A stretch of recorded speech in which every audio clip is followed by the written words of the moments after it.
Ajude os sussurros do imaginário a crescer. Ama os audiobooks do canal? Que tal apoiar esse projeto e ajudar a trazer ainda mais histórias incríveis para todos? Contribua com qualquer valor via Pix. Escaneie o QR Code na tela e faça parte dessa jornada literária. Seu apoio nos ajuda a produzir mais e melhor. Cada contribuição mantém viva a magia das histórias e fortalece essa comunidade de apaixonados por literatura. Muito obrigado pelo seu apoio. Bem-vindo aos Sussurros do Imaginário. Nosso canal é totalmente dedicado a audiobooks, proporcionando uma experiência imersiva para todos os amantes de boas histórias. Aqui, você pode relaxar e deixar sua imaginação fluir enquanto escuta os melhores títulos literários.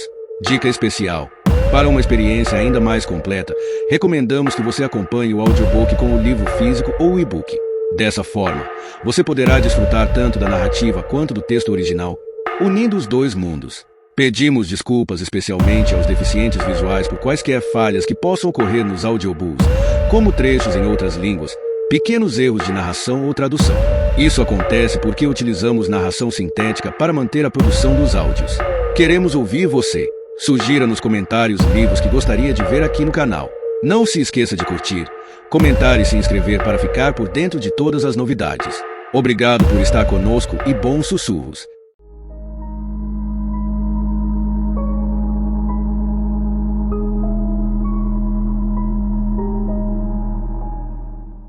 Capítulo 6. Recepção.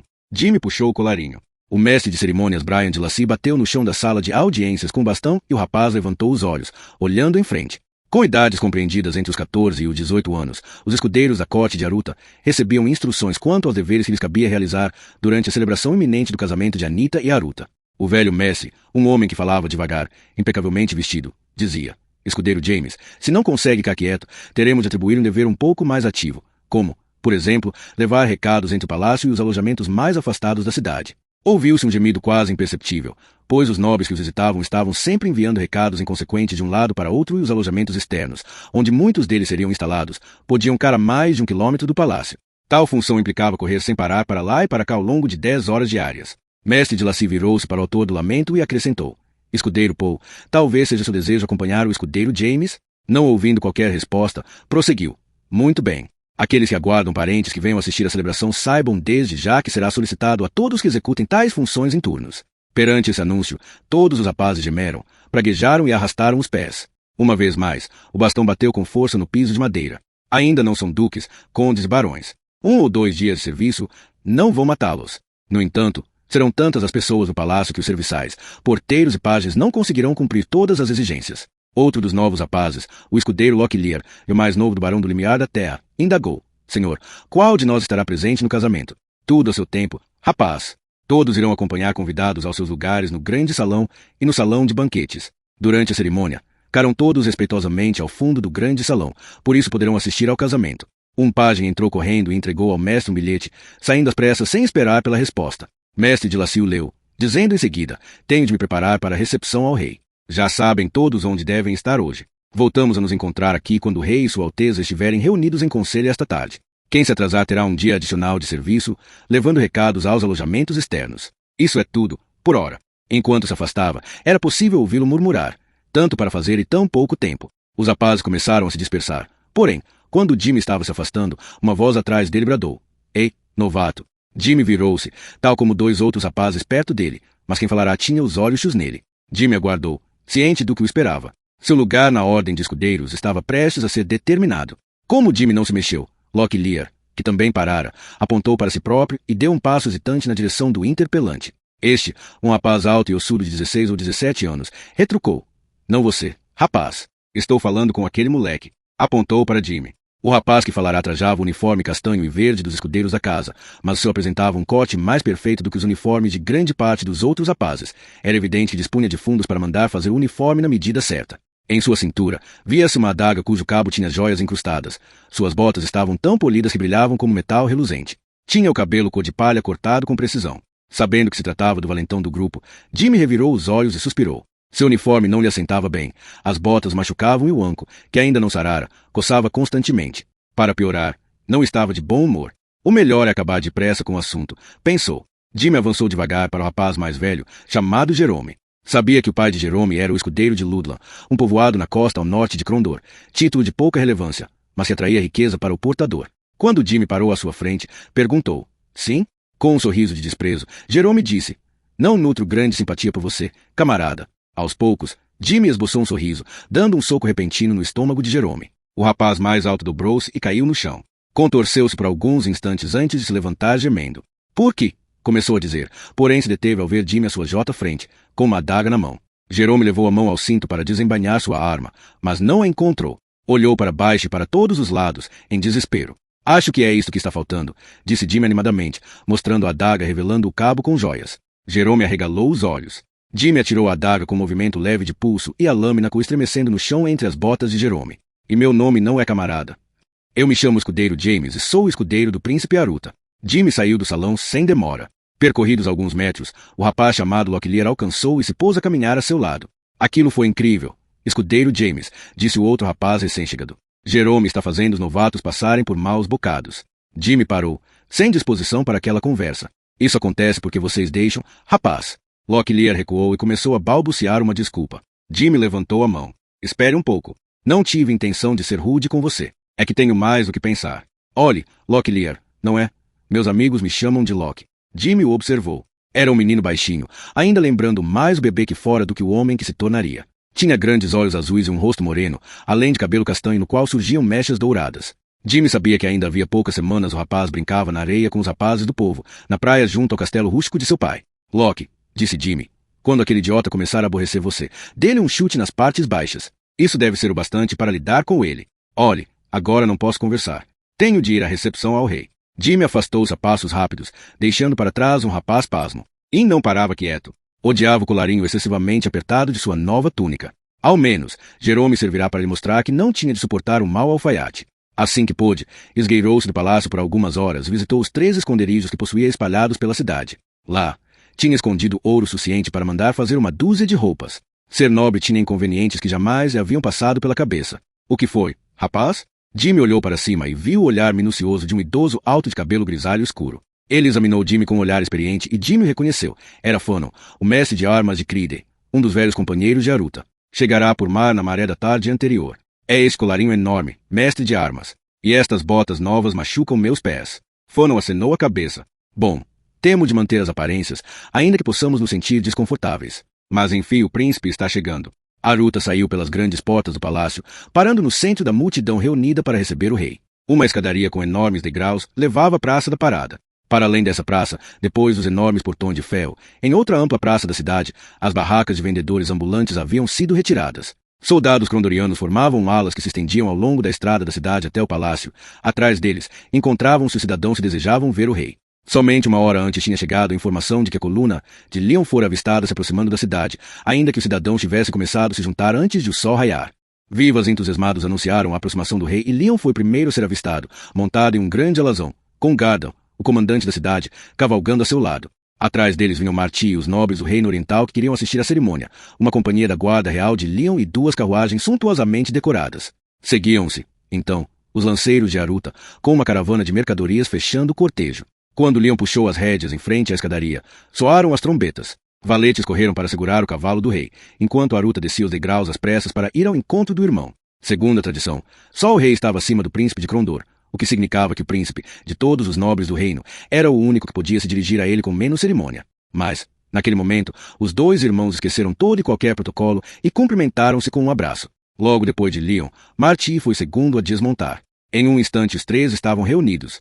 Jimmy vendo Leon apresentar os companheiros de viagem enquanto as 2 carruagens avançavam até a escadaria. As portas da primeira carruagem se abriram e o escudeiro esticou o pescoço para ver. Uma mulher estonteante desceu e Jimmy fez um aceno com a cabeça, em um expressivo gesto de aprovação. Tendo em conta a forma como cumprimentou Aruta, Jimmy imaginou que se tratasse da princesa Carline. Jimmy olhou de relance para onde Laurie estava e viu o cantor aguardar com uma expressão de adoração evidente no rosto. O menino cormou para si. Sim, aquela é Carline. Atrás dela surgiu um nobre idoso, que Jimmy acreditava ser Lord Caldric, duque de Hilanon. A porta da segunda carruagem se abriu para dela sair uma mulher mais velha. Logo a seguir surgiu uma silhueta familiar e Jimmy sorriu. Sentiu um ligeiro rubor ao avistar a princesa Anita, por quem outrora acalentara uma grande paixonite. A mulher mais velha devia ser a princesa Alicia, sua mãe. Enquanto Aruta as cumprimentava, Jimmy recordou-se do tempo em que Anita, Aruta e ele tinham vivido na clandestinidade e o rapaz sorriu sem perceber. O que deu em você, escudeiro? Jimmy voltou a olhar para o mestre de armas Fanon. As botas, senhor, disse, disfarçando a agitação que sentia. Compreendo, rapaz, Fanon retorquiu, mas tem de aprender a suportar uma certa dose de desconforto. Não quero desrespeitar seus mestres, mas está pouco preparado para funções de escudeiro. Jimmy assentiu, voltando a olhar para Anita. Sou novo nestas coisas, senhor. Até o mês passado era ladrão. Fanon com o boquiaberto. Passado pouco tempo, Jimmy sentiu um grande prazer ao dar uma cotovelada delicada nas costelas do homem e dizer: o rei está vindo para cá. Rapidamente, Fanon olhou para a frente, anos de experiência militar vencendo qualquer outra distração. Leon aproximou-se com Aruta a seu lado.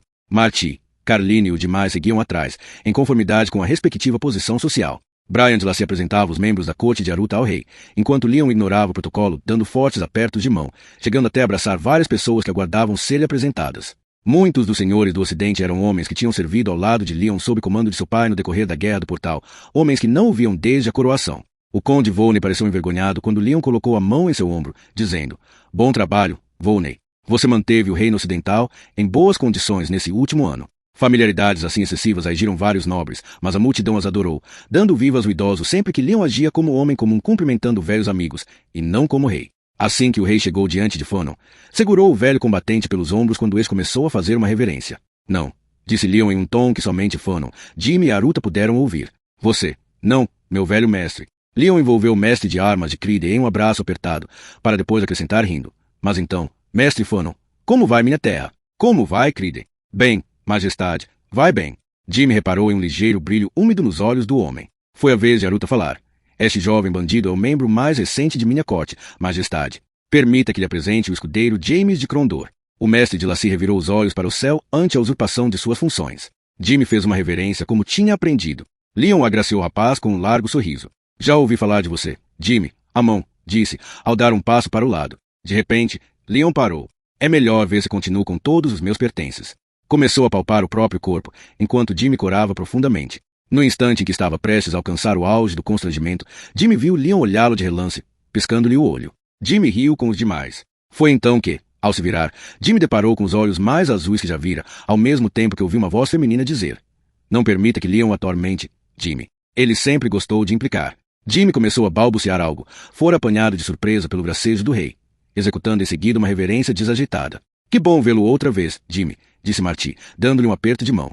Você foi muitas vezes tema de conversa, e tantas outras nos perguntamos como você estaria. Ele apresentou o rapaz à irmã. A princesa Carline fez um aceno com a cabeça a Jimmy, dizendo: meus irmãos e a princesa Anita falaram muito bem a seu respeito. Fico feliz por enfim conhecê-lo.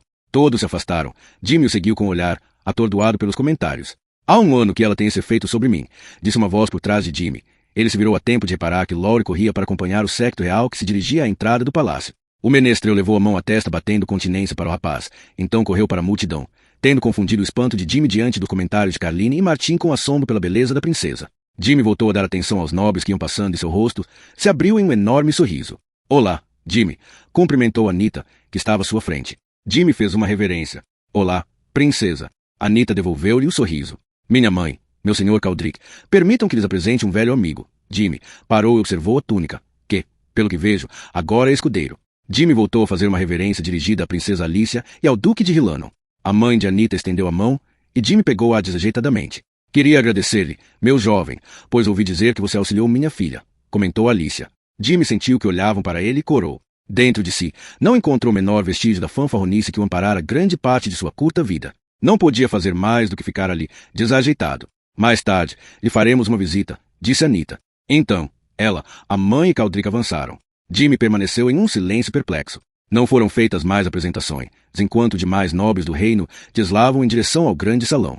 Após uma curta cerimônia, Leon devia ser conduzido aos seus aposentos privados. De repente, ouviu-se o som de tambores e gritos na praça. As pessoas apontavam para uma das principais ruas laterais que levavam ao palácio. O séquito real parou antes de entrar. Leon e Aruta começaram a caminhar de volta até o topo da escadaria e os outros nobres se afastaram às pressas, desfazendo a ordem do cortejo. O rei e o príncipe avançaram até onde Jimmy e Fanon estavam e viram surgir uma dúzia de guerreiros a cavalo, todos vestindo peles de leopardo sobre a cabeça e os ombros.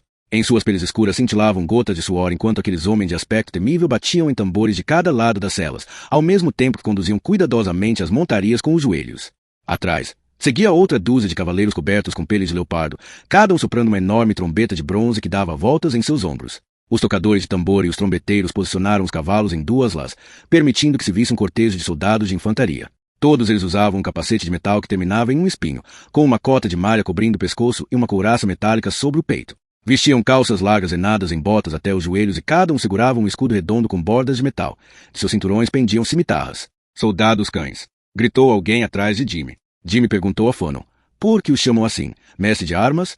Porque em Case, em tempos antigos, eram tratados como cães, afastados do resto das pessoas até o momento em que os soltavam para atacarem alguém. Atualmente, são chamados assim devido à forma como combatem, lembrando uma matilha de cães, se lhes derem essa oportunidade. É um bando violento, rapaz, mas nós sabemos como lidar com eles. Os soldados cães continuaram a marchar até se posicionarem, abrindo passagem para que outros avançassem. Desembainharam as cimitarras e bateram continência quando surgiu a primeira gura. Vinha a pé. Era um homem gigantesco, mais alto e mais encorpado do que o rei. Sua pele cor de ébano retia a intensa luz do sol, pois na parte de cima usava somente um colete metálico. Tal como os soldados, vestia calças insólitas e botas.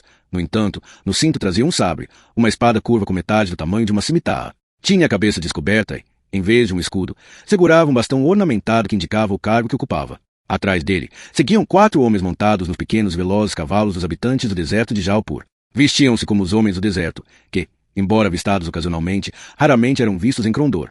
Mantos esvoaçantes até os joelhos, feitos de seda cor de anil e abertos na frente, deixando à mostra túnicas e calças brancas, botas altas de montar e, sobre as cabeças, coberturas de um tecido azul enrolado de tal forma que deixavam visíveis somente os olhos. Traziam todos na faixa da cintura uma adaga cerimonial, de cabo e bainha requintadamente esculpidos em mar. Enquanto o grande homem de tez escura subia os degraus, Jimmy ouvia sua voz grave. Perante ele, as montanhas estremecem. As estrelas suspendem seu trajeto e o sol lhe pede permissão para nascer. Ele é a força do império e de suas narinas sopram os 4 ventos.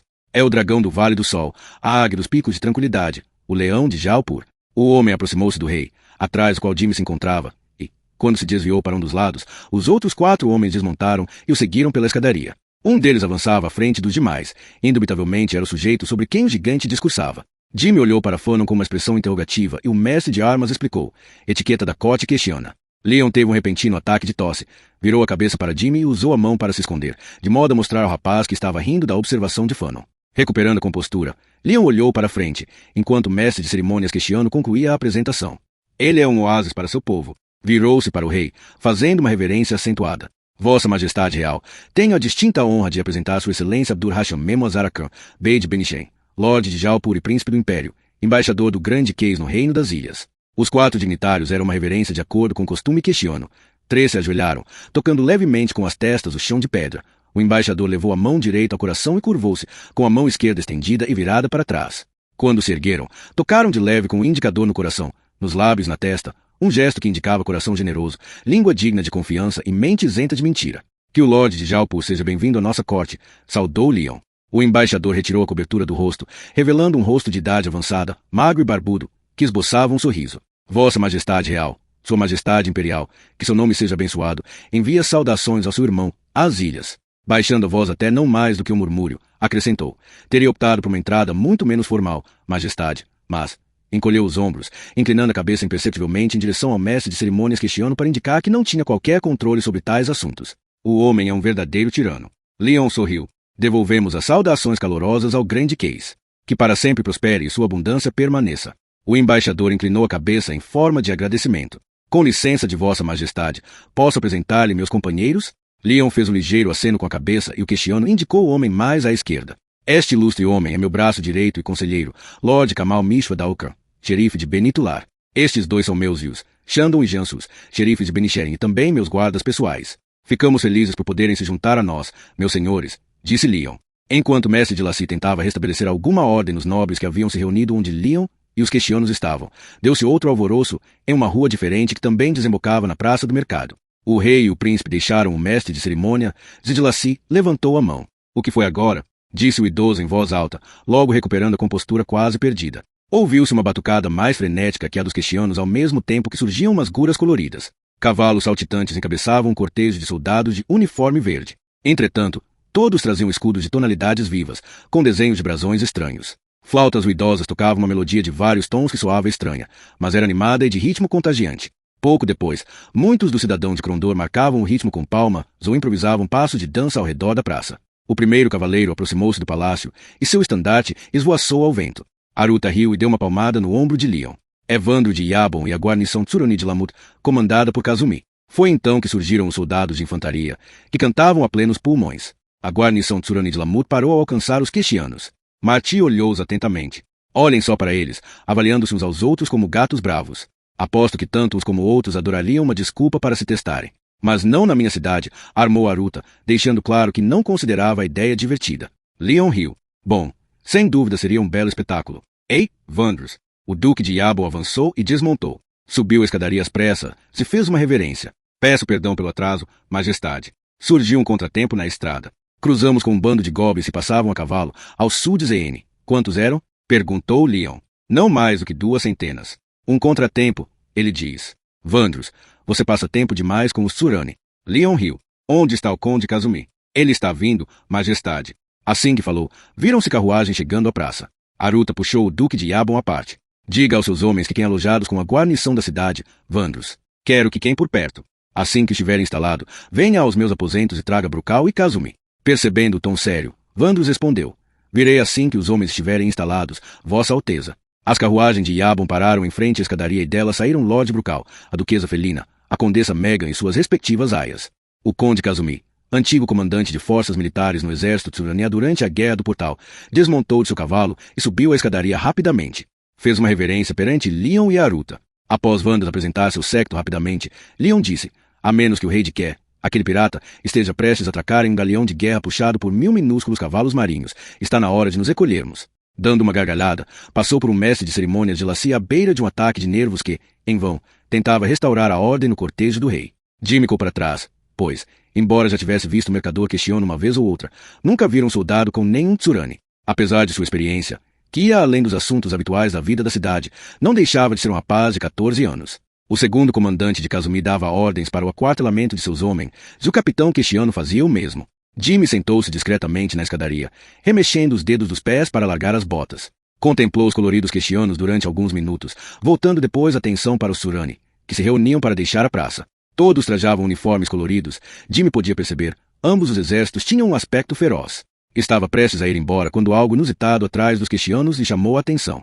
Tentou precisar o que era, mas foi em vão. Um estranho impulso fez descer as escadas até chegar perto dos quexianos, ainda imóveis na praça.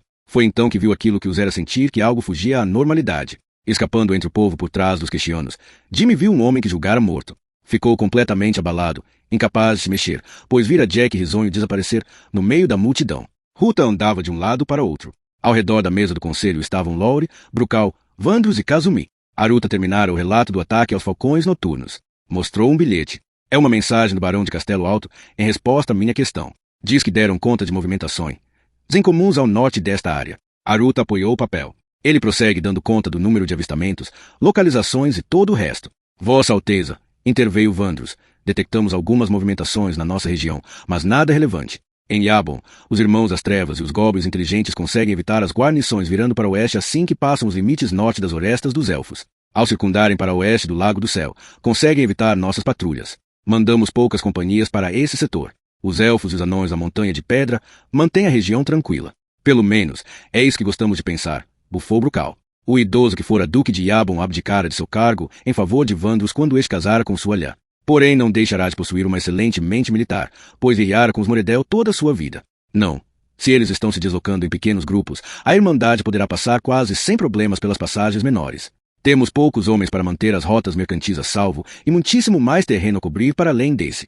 Eles só têm de viajar de noite e se manter afastados das aldeias dos clãs Adati e das vias principais. Não devemos nos iludir julgando que a situação é diferente. Aruta sorriu. Por isso queria você presente. Vossa Alteza, talvez esteja acontecendo que o Lord Brucal arma, disse Kazumi. Ultimamente, não tivemos muito contato com eles. Talvez tenham se cansado das nossas espadas e optem agora por se deslocar em grupos menores e furtivos. Lauren encolheu os ombros. Nascido e criado em Yabon, o trovador de TYR sabia tanto sobre os Moredel como os restantes. É uma hipótese que temos de considerar, uma vez que nos contam esses estranhos relatos de movimentações ao norte e levando em conta que as tentativas de assassinar Aruta envolvem os Moredel. Estaria menos preocupado, disse Aruta, se soubesse que seria suficiente tê-los destruído em Krondor. Até desvendarmos o mistério de quem está por trás de tudo isto, julgo que não podemos dar o M dos falcões noturnos como certo. Poderão levar meses até se organizarem novamente para constituírem uma verdadeira ameaça, mas acho que voltarão. Isso é tão certo como o fato de eu estar aqui sentado. Existe uma ligação entre os falcões noturnos e os acontecimentos ao norte. Uma batida na porta antecedeu a entrada de Garda. Procurei por toda parte, Vossa Alteza, e nem sinal do escudeiro James. Da última vez que o vi, disse Lowry, estava na escadaria ao lado do mestre de armas Fanon na hora que os Surani chegaram. Ele estava sentado nas escadas quando eu dispensei as tropas, informou Garda. De uma janela no alto, ouviu-se uma voz. Agora ele está sentado acima de você. Todos os olhares se viraram e viram um rapaz sentado em uma das janelas em arco que davam para a sala de Aruta. Antes que alguém conseguisse falar, saltou com rapidez para o chão. A expressão de Aruta demonstrava um misto de incredulidade e diversão. Quando você pediu para explorar os telhados, julguei que precisaria de escadas e ajuda. Jimmy manteve o semblante sério. Não fazia sentido esperar, Vossa Alteza. Além disso, que tipo de ladrão precisa de escadas ou de ajuda para escalar paredes? Aproximou-se de Aruta. Este lugar é uma verdadeira toca, cheia de cantos e nichos onde um homem pode se esconder. Mas primeiro ele tem de entrar nos terrenos do palácio, argumentou Garda. Jimmy olhou para o capitão com uma expressão que indicava que tal feito não apresentava grandes dificuldades. Gardan calou-se. Lowry retomou o tema da conversa. Bom, embora não saibamos que move os falcões noturnos, ao menos sabemos que os destruímos aqui em Crondor. Eu também pensava que sim, disse Jimmy, olhando ao redor. Contudo, esta tarde, quando a multidão começou a se dispersar, avistei um velho amigo na praça, Jack risonho. Aruta fitou Jimmy. Eu tinha entendido que, quando deixou, esse traidor dos zombadores estava morto. Tão morto como qualquer homem estaria com um buraco de 15 centímetros no peito feito por uma hecha de aço. É difícil andar por aí sem metade dos pulmões, mas, depois do que vimos no bordel, não ficaria surpreso se minha falecida mãe viesse me colocar na cama esta noite. Jimmy falava de modo distraído enquanto caminhava ao redor da sala. Em tom ligeiramente dramático, continuou, ahá, e apertou alguma coisa atrás de um escudo decorativo pendurado na parede. Com um barulho, abriu-se uma parte da parede com 0,5 metro de largura e 1 de altura. Aruta aproximou-se da abertura e espiou dentro dela. O que é isto? Perguntou a Jimmy. Uma das muitas passagens secretas espalhadas pelo palácio. No tempo em que estivemos juntos na clandestinidade, Vossa Alteza, lembro-me de ouvir a princesa Anita explicar como fugir do palácio com a ajuda de uma serviçal. Uma vez disse que seguirá por uma passagem, e eu nunca mais tinha pensado nisso até hoje. Brucal olhou em volta. Talvez essa parte da torre original, ou terá sido um dos primeiros acréscimos. Na minha terra, tínhamos uma via de escape da torre para a Oresta. Todas as torres que conheço têm passagens dessas. Ficou com um ar pensativo. Talvez existam outras. Jimmy sorriu. 1 dúzia ou mais. Quando se anda no telhado, é possível ver paredes muito largas e curvas esquisitas em certos lugares. Gardan, quero que trace um mapa dessas passagens até o último centímetro, disse Aruta. Leve 1 dúzia de homens e descubra onde esta passagem vai dar e onde mais pode desembocar. Verifique também se o arquiteto real constata a existência dessas passagens nas velhas plantas. Gardan bateu continência e saiu. Vandus parecia extremamente incomodado. Aruta, com tudo isso, ainda não me acostumei à ideia de assassinos irmãos das trevas trabalhando em conjunto e em segredo. Por isso eu quis conversar com você antes do início das festividades. Aruta sentou-se. O palácio estava abarrotado de desconhecidos. Todos os nobres presentes trarão um séquito composto por dezenas de pessoas. Kazumi, quero seu Surani em todos os pontos-chave. Será impossível passar por eles e eles são irrepreensíveis. Coordene-se com Gardan. Se for necessário, teremos somente Tsurani, homens que conheço de Crida em minha guarda pessoal no interior do Palácio Central. Continuou, dirigindo-se a Jimmy. Eu tinha todo o direito de mandar açoitá-lo por causa dessa escapadinha. Jimmy corrigido até ver Aruta sorrir. Porém parece-me que quem quer que tentasse fazê-lo acabaria com uma adaga enfiada nas costelas como prova de seu esforço. Chegou-me aos ouvidos algo sobre seu confronto com o escudeiro Jerome. Esse presunçoso acha que manda no pátio.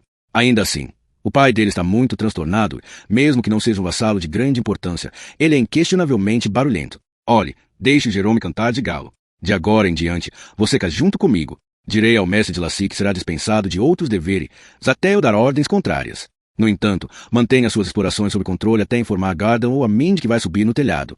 Um de meus guardas mais nervosos pode dar uma hecha em você antes de reconhecê-lo. Ultimamente, a situação tem andado um pouco tensa por aqui, caso não tenha reparado. Jimmy ignorou o sarcasmo. Primeiro, esse sujeito teria de me ver, Vossa Alteza. Brucal deu uma palmada na mesa. Não tem papas na língua. Esse aí, disse, dando uma gargalhada e acenando a cabeça em aprovação. Aruta também sorriu. Não conseguia ficar indisposto com o jovem J. Bandido. Basta. Teremos várias recepções e banquetes ao longo da próxima semana. Talvez nossas preocupações sejam injustificadas se os falcões noturnos já não existam mais. Esperemos que assim seja, exprimiu Lowry. Sem mais conversa, Aruta e seus hóspedes se recolheram aos seus quartos. O menino se virou e viu a princesa Anita vir pelo corredor em sua direção, acompanhada por 2 dos guardas de Gardan e por 2 aias. Quando chegou até ele, Jimmy fez uma reverência. Ela estendeu a mão. que ele beijou com delicadeza, tal como Laurie lhe ensinara. Você se transformou em um belo e jovem membro da corte, comentou quando continuaram a andar. Ao que parece, o destino interessou-se por mim, princesa. Nunca tive ambições além de me tornar um zombador poderoso, talvez até vir a ser o próximo justo, mas agora vejo que minha vida ganhou horizontes bem mais amplos. Ela sorriu, enquanto as damas que a acompanhavam cochichavam por trás de suas mãos. Jimmy não vira princesa desde que ela chegará no dia anterior, voltando a sentir o débil solavanco que sentirá um ano antes. Deixará a apaixonite de garoto para trás, porém continuava a gostar muito dela. Quer dizer que desenvolveu ambições. Jimmy, a mão? Em tom fingido de repreensão, este retorquiu. Escudeiro James de Crondor, Vossa Alteza. Partilharam uma gargalhada. Fique atenta, princesa. Vivemos tempos de mudança no reino. A prolongada guerra com os Turaninos privou de muitos homens com títulos. O conde Volney assumiu funções de chanceler e ainda não foram nomeados duques para Salador e Bastira. Há 3 ducados sem senhores. Parece-me possível que um homem perspicaz e talentoso acenda bastante em uma tal conjuntura. Você tem algum plano? Perguntou Anita, o deleite perante o descaramento do rapaz visível em seus olhos verde claro, em seu sorriso. Ainda não.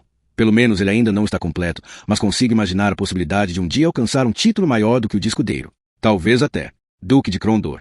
O principal conselheiro do príncipe de Crondor? Questionou Anita com uma admiração satírica. Jimmy piscou o olho.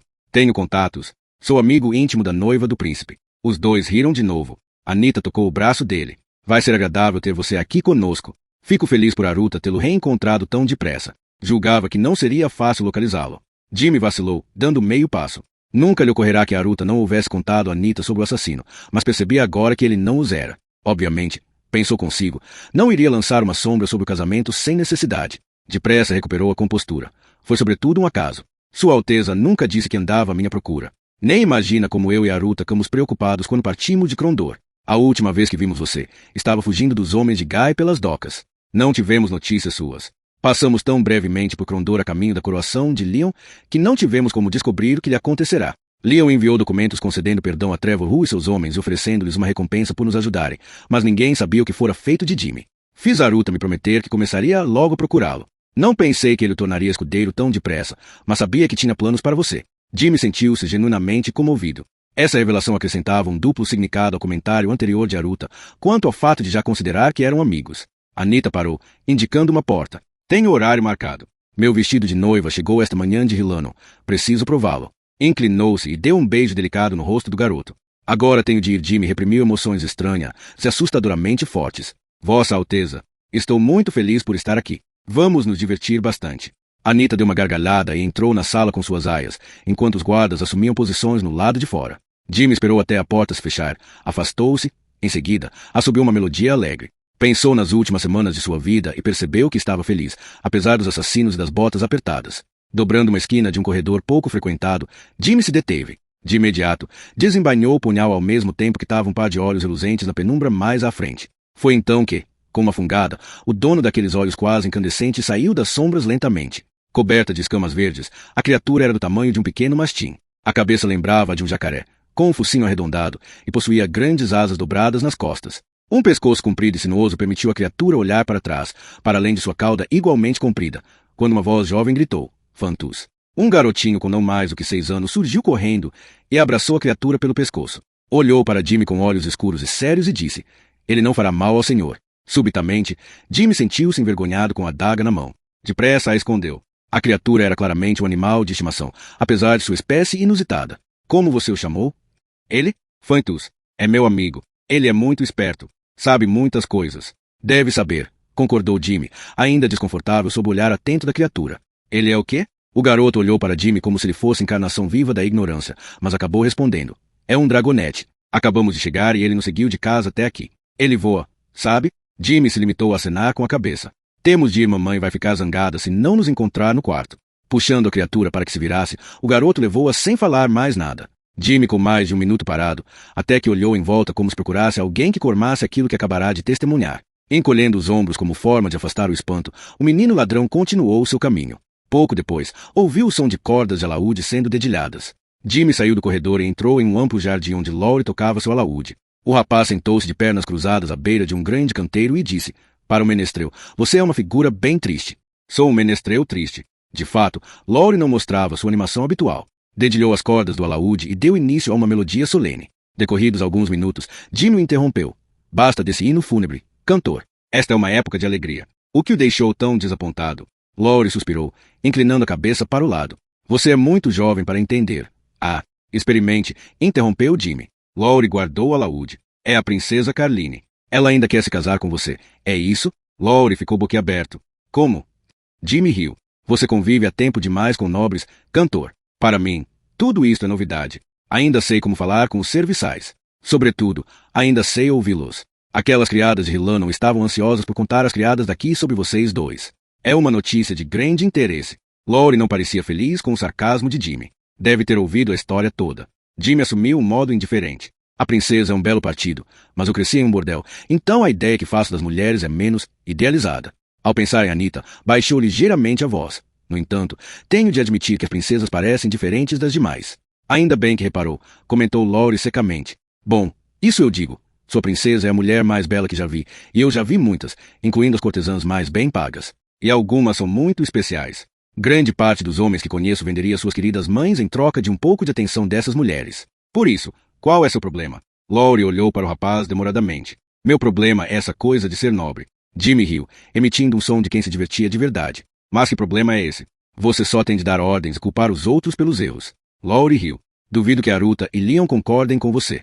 Bom, é verdade que reis e príncipes são outra história, mas grande parte dos nobres por aqui não tem nada para fazer. O velho Volney é experiente, mas não tem muita vontade de cá por aqui. Os demais só querem parecer muito importantes. Com 1000 diabos, músico, devia se casar com ela. Quem sabe até conseguiria melhorar sua prole. Rindo, Laurie tentou lhe dar um murro de brincadeira, mas o jovem insolente esquivou-se sem dificuldades, rindo também. Uma terceira gargalhada levou Laurie a se virar. Um homem baixo e esguio, com cabelos pretos e vestes elegantes de corte simples, observava a cena. Pug! Exclamou Laurie, pondo-se de pé com um salto para abraçar o homem. Quando chegou? Há cerca de 2 horas. Tive uma breve reunião com Aruta e com o rei. Mas eles já foram embora com o conde Volney para discutir os preparativos do banquete de boas-vindas desta noite. Contudo, Aruta deu a entender que havia algo de estranho com você e sugeriu que eu procurasse. Laurie fez um gesto para que Pug sentasse e fez o mesmo ao lado de Jimmy. Laurie fez as apresentações e depois disse, tenho muito para contar, mas primeiro diga, como estão Catala e o menino? Estão bem. Neste momento, Catala está no quarto fofocando com Carline. Laurie voltou a cá com um ar deprimido ao ouvir o nome da princesa.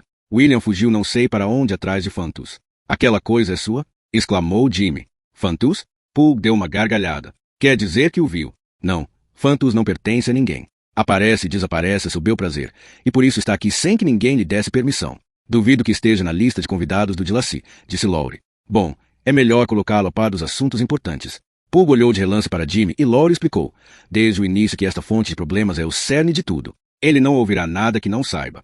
Laurie contou tudo o que vinha acontecendo, enquanto Jimmy acrescentava informações omitidas pelo cantor. Quando terminaram, Pug proferiu. Necromancia é algo maleco. Se nada mais do que me contaram indicasse intervenção de poderes sombrios, sem dúvida isso bastaria como prova. É uma área estudada mais por sacerdotes do que por magos, mas eu e Kugan ajudaremos como pudermos. Quer dizer que Kugan também veio de Doca da Estrela? Nada o impediria de vir. Aruta foi seu aluno, lembra? Além disso, embora não o admita, ele tem saudade de discutir com o padre Tully. Acho que é inquestionável que Tully vai celebrar o casamento de Aruta. Julgo que Kugan se encontra agora mesmo em acalorada discussão com Tully. Não vi Tully ainda, respondeu Laurie. Mas se esperava que ele chegasse esta manhã no grupo de Hilanon que viajava em ritmo mais lento do que a comitiva do rei. Com aquela idade, ele tende a apreciar tudo que é calmo. Ele já deve ter passado dos 80. Deve andar perto dos 90, mas está forte. Devia ouvi-lo no palácio em Hilanon. Coitado do escudeiro ou do pajem que dizer algo errado em suas aulas. Ele logo solta raios nas costas do rapaz. Pug riu. Depois de um tempo, como se houvesse se esquecido, perguntou. Laurie, como andam as coisas entre você e Carline? Laurie gemeu e Jimmy ocultou um riso abafado. Era disso que falávamos quando você apareceu. Bem, mal, não sei dizer. A compreensão transpareceu nos olhos escuros de Pug. Sei bem o que está sentindo, meu amigo. Quando éramos crianças, lá em Cride. Mas não se esqueça, foi você que me obrigou a cumprir a promessa de apresentá-lo se alguma vez conseguíssemos deixar que Eleven regressássemos a Midemia. Balançou a cabeça e, com uma gargalhada, acrescentou. É bom saber que há coisas que nunca mudam. Jimmy saltou do banco. Bom, tenho de ir. Foi um prazer conhecê-lo, mago. Anime-se, cantor. Das duas, uma. Ou irás casar com a princesa, ou não irás se casar. Foi embora correndo, deixando Laurie confuso com a lógica daquela armação, enquanto Pug ria alto.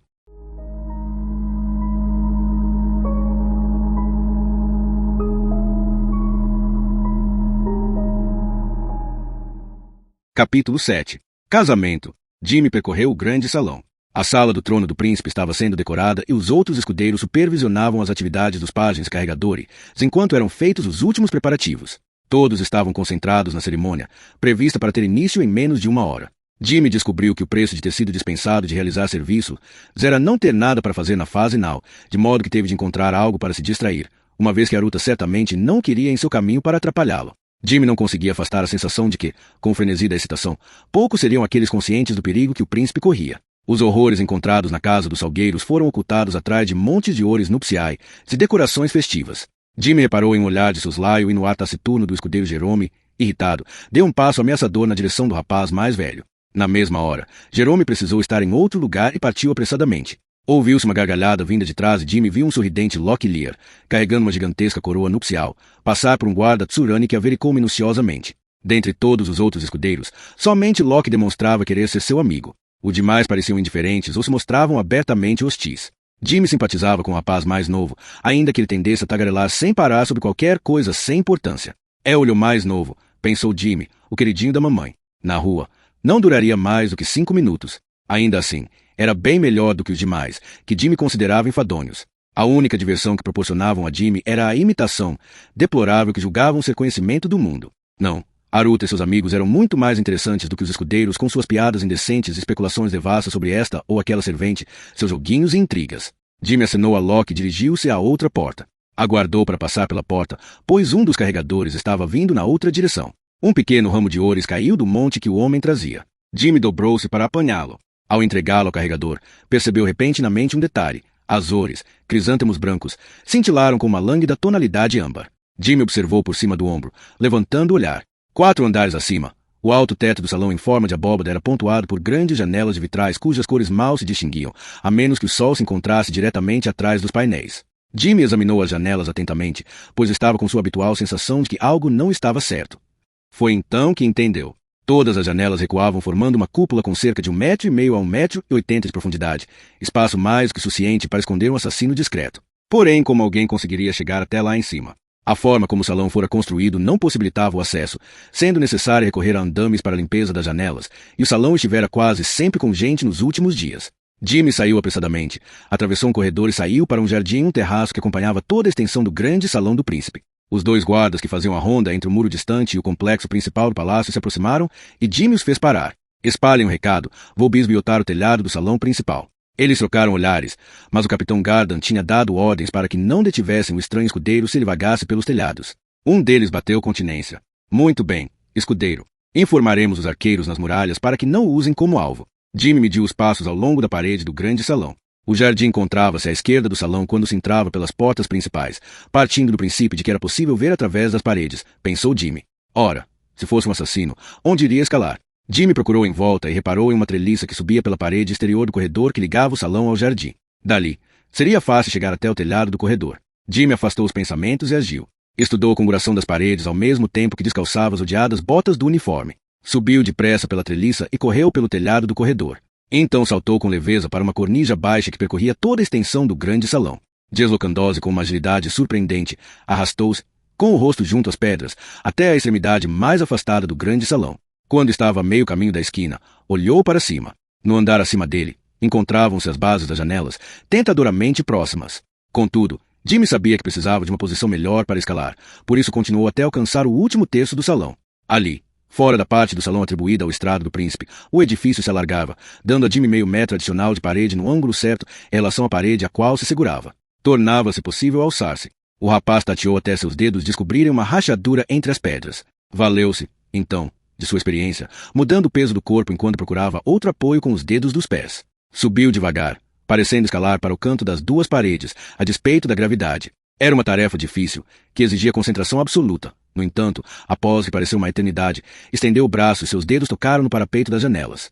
Como tinha somente cerca de 30 centímetros de largura, o parapeito não deixava de ser uma barreira potencialmente fatal, pois bastava um escorregão para que Jimmy caísse para a morte 4 andares abaixo. Jimmy esticou-se, agarrou o parapeito com reza e largou a outra mão. Por um instante, ficou pendurado por uma só mão, e logo estendeu a outra e com um único puxão suave, colocou uma perna no parapeito. De pé no espaço estreito, Jimmy contornou a esquina sobre a parte de trás do estrado, ficou de frente para a janela e espiou. Limpou o pó, ficando momentaneamente ofuscado pelo sol que via pela janela à sua frente e por outra na parede que deixará. Esperou que a vista voltasse a se adaptar à penumbra interior, colocando a mão em conchas sobre os olhos. Seria difícil, pensou, pelo menos até o ângulo do sol mudar. Foi então que sentiu o vidro se mexer sob seus dedos. De repente, mãos poderosas taparam sua boca e apertaram seu pescoço. Surpreendido pelo ataque repentino, Jimmy ficou sem reação por um segundo, já bem preso quando começou a se debater. Uma pancada forte na parte lateral da cabeça o deixou atordoado e o mundo começou a girar. Quando, porém, começou a ver melhor, Jimmy distinguiu o rosto rude de Jack risonho à sua frente. O falso zombador não só estava vivo como estava no palácio, pela sua expressão e pela besta que trazia, preparado e disposto a matar. Então, seu bastardinho, sussurrou enquanto apertava uma mordaça na boca de Jimmy. Apareceu onde não devia vezes demais. Por mim, já cortava suas entranhas, aqui mesmo, mas não posso arriscar que alguém repare no sangue escorrendo. Deslocou-se na limitada área entre o vidro e o espaço aberto acima do salão que a cúpula proporcionava. Mas, assim de cumprir o que tenho de fazer, será a sua vez, rapaz. Apontou para o chão do salão. Amarrou cordas ao redor das mãos e dos tornozelos de Jimmy, apertando-as com tanta força que o machucaram. Jimmy tentou emitir algum som, mas este se perdeu no burburinho da conversa entre os convidados lá embaixo. Jack deu outro murro na cabeça do rapaz, que ficou novamente vendo tudo girar. Jimmy, antes de mergulhar na escuridão, viu que Jack se virava para inspecionar o salão embaixo. E não sabia por quanto tempo permaneceu atordoado. Quando recuperou os sentidos, ouviu o cântico dos sacerdotes que entravam no salão. Sabia que o rei, Aruta e os outros membros da corte entrariam assim que o padre Tully e os demais sacerdotes tomassem suas posições. Sentiu-se tomado pelo pânico. Como fora dispensado, sua ausência não seria notada, com toda a excitação do momento. Jimmy debateu-se, mas Jack, que havia sido um zombador, sabia dificultar a fuga daquelas cordas. Com tempo e disponibilidade para perder um pouco de pele e sangue, Jimmy acabaria por se livrar delas, mas o tempo era bem precioso demais naquele momento. Com seus esforços, conseguiu somente mudar de posição de modo a ver pela janela. Reparou que fora alterada para que só fosse necessário deslizar um grande painel de vidro. Alguém preparara aquela janela antecipadamente. Uma alteração na música lá embaixo indicou a Jimmy que Aruta e os demais já estavam posicionados, se que Anita iniciava sua longa caminhada até o altar. O rapaz olhou desesperadamente em volta, à procura de uma forma de se soltar ou de fazer tanto barulho que conseguisse alertar as pessoas que se encontravam abaixo. Os cânticos enchiam o salão com um coro tão alto que os sons de uma briga seriam abafados, por isso Jimmy sabia que algo tão fraco quanto um chute no vidro resultaria apenas uma pancada na cabeça. Ouviu um movimento por perto, durante uma pausa nos cânticos. Percebeu que Jack colocava uma flecha na besta. Os cânticos pararam e Jimmy ouviu a voz de Tully iniciar as instruções ao noivo e à noiva. Viu Jack mirar no altar.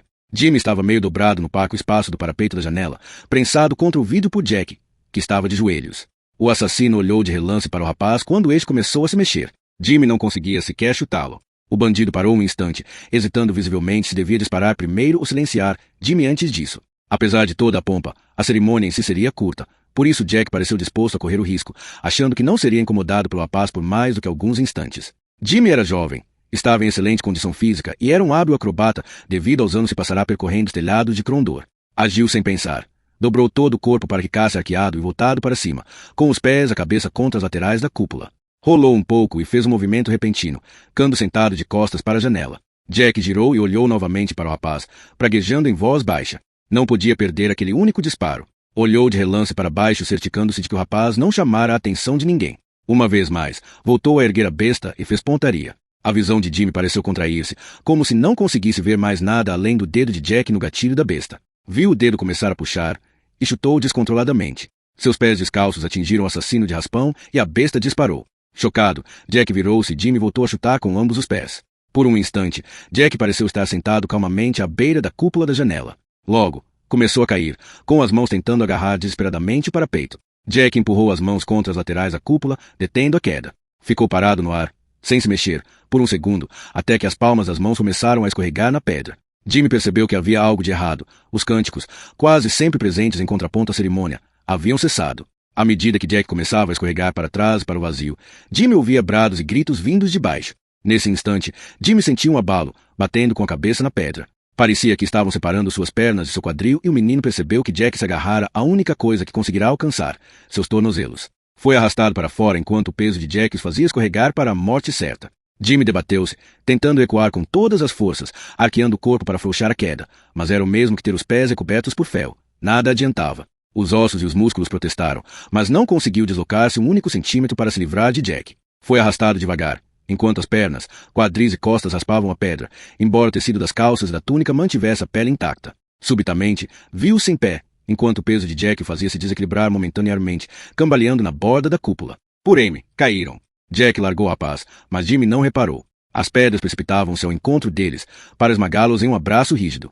Jimmy julgou que perderia os sentidos, pois as pedras pareciam abrandar a aproximação, como se alguma entidade tivesse dado ordens para que os últimos segundos do rapaz se prolongassem. Foi então que se deu conta de que era controlado por uma força qualquer que fazia sua queda perder velocidade. Com uma pancada nada suave, viu-se no chão do grande salão, ligeiramente tonto, mas inquestionavelmente vivo. Foi, então, rodeado por guardas e sacerdotes, que o ergueram, ainda pasmo com aquele milagre. Viu o mago Pooh mexer as mãos em um encantamento e sentiu que a estranha lentidão desaparecia. Os aguardas cortaram as cordas e Jimmy dobrou-se com dores quando a circulação do sangue voltou, ardendo como ferros quentes nos pés e nas mãos. Quase desmaiou. 2 soldados o pegaram pelos braços, impedindo de cair. Quando os sentidos começaram a clarear, viu meia dúzia ou mais de guardas prendendo Jack no chão, enquanto outros procuravam um anel de veneno preto ou outra forma de suicídio. Jimmy olhou em volta, enquanto a cabeça parava de rodar. Ao seu redor, o salão parecia paralisado em um quadro de horror. O padre Tully estava ao lado de Aruta, enquanto guardas Tsurani rodeavam o rei, avaliando com o olhar todos os cantos do salão. Todos os demais olhavam para Anita, aninhada nos braços de Aruta, que se ajoelhara no chão. O véu e o vestido estavam espalhados ao redor da princesa, aparentemente adormecida, enquanto Aruta a amparava. Era uma visão branca sob a luz vespertina, à exceção da mancha carmim em suas costas, que se espalhava depressa. Ruta sentou-se, chocado. Inclinou-se para a frente, apoiando os cotovelos nos joelhos, estando vazio, com os olhos desfocados e sem ver quem estava com ele na antecâmara. Via apenas os últimos minutos da cerimônia, repetidamente, em sua cabeça. Anita acabará de fazer seus votos, e Aruta escutava a bênção nau de Tully. De repente, ela ganhou uma expressão estranha e pareceu cambalear, como se tivesse levado uma pancada forte nas costas. Ele a amparou, achando estranho que ela estivesse caindo, pois era graciosa por natureza. Tentou pensar em algum gracejo que quebrasse a tensão, pois sabia que ela caía envergonhada por ter tropeçado. Tinha um ar tão sério, os olhos arregalados e a boca semiaberta como se quisesse perguntar algo importante. Quando Aruta ouviu o primeiro grito, olhou para cima e viu o homem pendurado de costas na cúpula por cima do altar. Subitamente, tudo pareceu acontecer ao mesmo tempo. As pessoas gritavam e apontavam, e Pooh corria para frente, proferindo um feitiço. Anita não conseguia cair em pé, por mais que tentasse ajudá-la. Foi então que viu o sangue. Aruta escondeu o rosto com as mãos e chorou. Em toda a sua vida, sempre conseguirá ocultar as emoções. Carlini o abraçou com força e suas lágrimas se misturaram às dele. Permanecerá com ele desde que Leon e 3 guardas o tinham afastado de Anita, deixando que sacerdotes e cirurgiões fizessem seu trabalho. A princesa Alicia recolhera-se a seus aposentos, prostrada pela dor. Gardan partirá com Marty, Casumi e Vandus com o intuito de supervisionarem os guardas que esquadrinhavam o palácio e os jardins em busca de outros intrusos. Por ordem de Leon, o palácio havia sido selado poucos minutos após a tentativa de assassinato. No momento, o rei andava de um lado para outro em silêncio, enquanto Volney conversava em um canto, em voz baixa, com Lowry, Brucal e Fanon. Todos aguardavam notícias. A porta que dava para o corredor exterior se abriu e um guarda Tsurani deixou entrar Jimmy, que avançou com cautela, pois suas pernas se distenderam e se arranharam na queda. Leon e os demais seguiram o menino ladrão com o olhar, até ele se deter na frente de Aruta. Jimmy tentou falar, mas as palavras não surgiam. Tal como Aruta, revivera cada momento do ataque repetidamente na cabeça, enquanto um acólito da ordem de Natan tratava suas pernas. Sua memória lhe pregava peças constantes, pois via o rosto de Aruta quando Dias revelara seus sentimentos de amizade por Jimmy, para logo ver o rosto do príncipe ajoelhado com Anita nos braços, revelando nas feições o choque pela incompreensão do que acontecia. Em seguida, Jimmy se recordava de Anita no corredor antes de uma prova do vestido de noiva. Essa imagem dissipava-se. Então, ele voltava a ver Aruta colocando-a devagar no chão enquanto os sacerdotes corriam até eles. Novamente tentou falar quando Aruta olhou para ele. Os olhos do príncipe focaram-se no rapaz. Mas por quê? Jimmy, eu não vi você ali, disse o príncipe. Jimmy viu a aição e o sofrimento naqueles olhos castanho escuros. Se sentiu algo se quebrar dentro de si. Seus olhos se encheram de lágrimas espontâneas quando falou em voz baixa. Eu tentei. Engoliu em seco. Parecia sufocar. Mexeu a boca, mas não emitiu qualquer som. Porém, murmurou. Eu sinto muito. De súbito, ajoelhou-se diante de Aruta. Sinto muito. Aruta ficou olhando para o rapaz sem perceber, por um instante, até que balançou a cabeça. Colocando a mão no ombro de Jimmy, disse, tudo bem. A culpa não foi sua. Jimmy ajoelhou-se encostando a cabeça nos braços apoiados nos joelhos de Aruta, soluçando descontroladamente enquanto o príncipe tentava consolá-lo de forma acanhada. Lowry ajoelhou-se a seu lado e disse, você não podia ter feito mais do que fez. Jimmy levantou a cabeça e olhou para Aruta. Mas devia. Carlini inclinou-se e passou a mão delicadamente pelo rosto do rapaz, enxugando-lhe as lágrimas. Você foi investigar, o que mais ninguém fez. Quem sabe o que poderia ter acontecido se não tivesse feito isso? Deixou no ar a ideia de que Aruta poderia estar morto se Jimmy não tivesse chutado Jack risonho no momento em que disparou. Jimmy estava inconsolável. Mas eu devia ter feito mais, disse o menino. Leon atravessou a sala indo até onde Lowry, Carlini e Aruta estavam reunidos ao redor de Jimmy. Também se ajoelhou ao lado do rapaz quando Lowry se afastou. Me olhou. Já vi homens que enfrentaram goblins empalidecerem diante da mera ideia de escalarem a altura que você subiu. Todos temos medos, disse com delicadeza. Porém, quando algo terrível acontece, não há quem não pense sempre que podia ter feito mais. Colocou a mão sobre a de Aruta, que ainda estava pousada no ombro de Jimmy. Tive de dar ordens aos guardas Tsurani responsáveis pela revista do salão para que não se suicidassem. Pelo menos, você não tem esse sentimento deturpado de honra. Se pudesse, eu trocaria de lugar com a princesa, respondeu Jimmy com ar sério. Leon falou em um tom solene. Eu sei que sim, meu filho, eu sei que sim. Jimmy, saiba que você agiu bem. Eu agradeço, declarou Aruta, como se regressasse lentamente de um lugar distante. Tentou sorrir.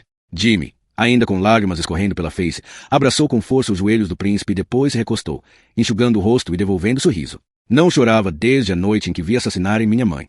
Carline levou a mão à boca e ficou pálida. A porta da antecâmara se abriu e Nathan entrou. Usava somente a túnica branca que lhe ia até os joelhos, normalmente usada por baixo dos trajes cerimoniais, que haviam sido retirados quando foi supervisionar os cuidados da princesa. Limpava as mãos em um pano e tinha um ar transtornado. Aruta levantou-se devagar, com Leon segurando seu braço. Com o ar carregado, Nathan informou. A princesa está viva. Ainda que a ferida seja grave, a Ashe atingiu-a de um ângulo que poupou sua coluna vertebral. Se a Ashe tivesse atingido diretamente, a morte teria sido imediata. Ela é jovem e saudável, mas... Mas o quê? Questionou Leon. A Ashe estava envenenada, Vossa Majestade. Trata-se de um veneno concebido com artes das trevas, uma mistura onde foram aplicados feitiços malecos. Nada do que Zemos conseguiu combatê-lo. Alquimia ou magia, nada funciona. Aruta piscava. O entendimento parecia escapar-lhe. Nathan fitou o príncipe com um olhar que refletia a tristeza que sentia. Ah, lamento, Alteza. Ela está morrendo. Masmorra cava abaixo do nível do mar, úmida e escura, e o ar estava carregado com os odores acres de mofo e de algas. Quando Leon e Aruta passaram o portão, um guarda afastou-se, enquanto o outro abriu uma porta que rangeu em protesto. Marty estava à espera em um dos lados da câmara de tortura. Falava em voz baixa com Vandus e Kazumi. Já desativado na época em que o príncipe Erlan chegará ao poder, aquele espaço só voltará a ser usado no breve período em que a polícia secreta de Joko Adbur usará para interrogar prisioneiros durante o reinado de Bastira. Tinham sido retirados todos os instrumentos habituais de tortura, mas ferros estavam sendo aquecidos em um braseiro que fora devolvido ao seu lugar. Um dos soldados de Gardan tomava conta das brasas. Jack risonho estava acorrentado a um pilar de pedra, com as mãos erguidas acima da cabeça.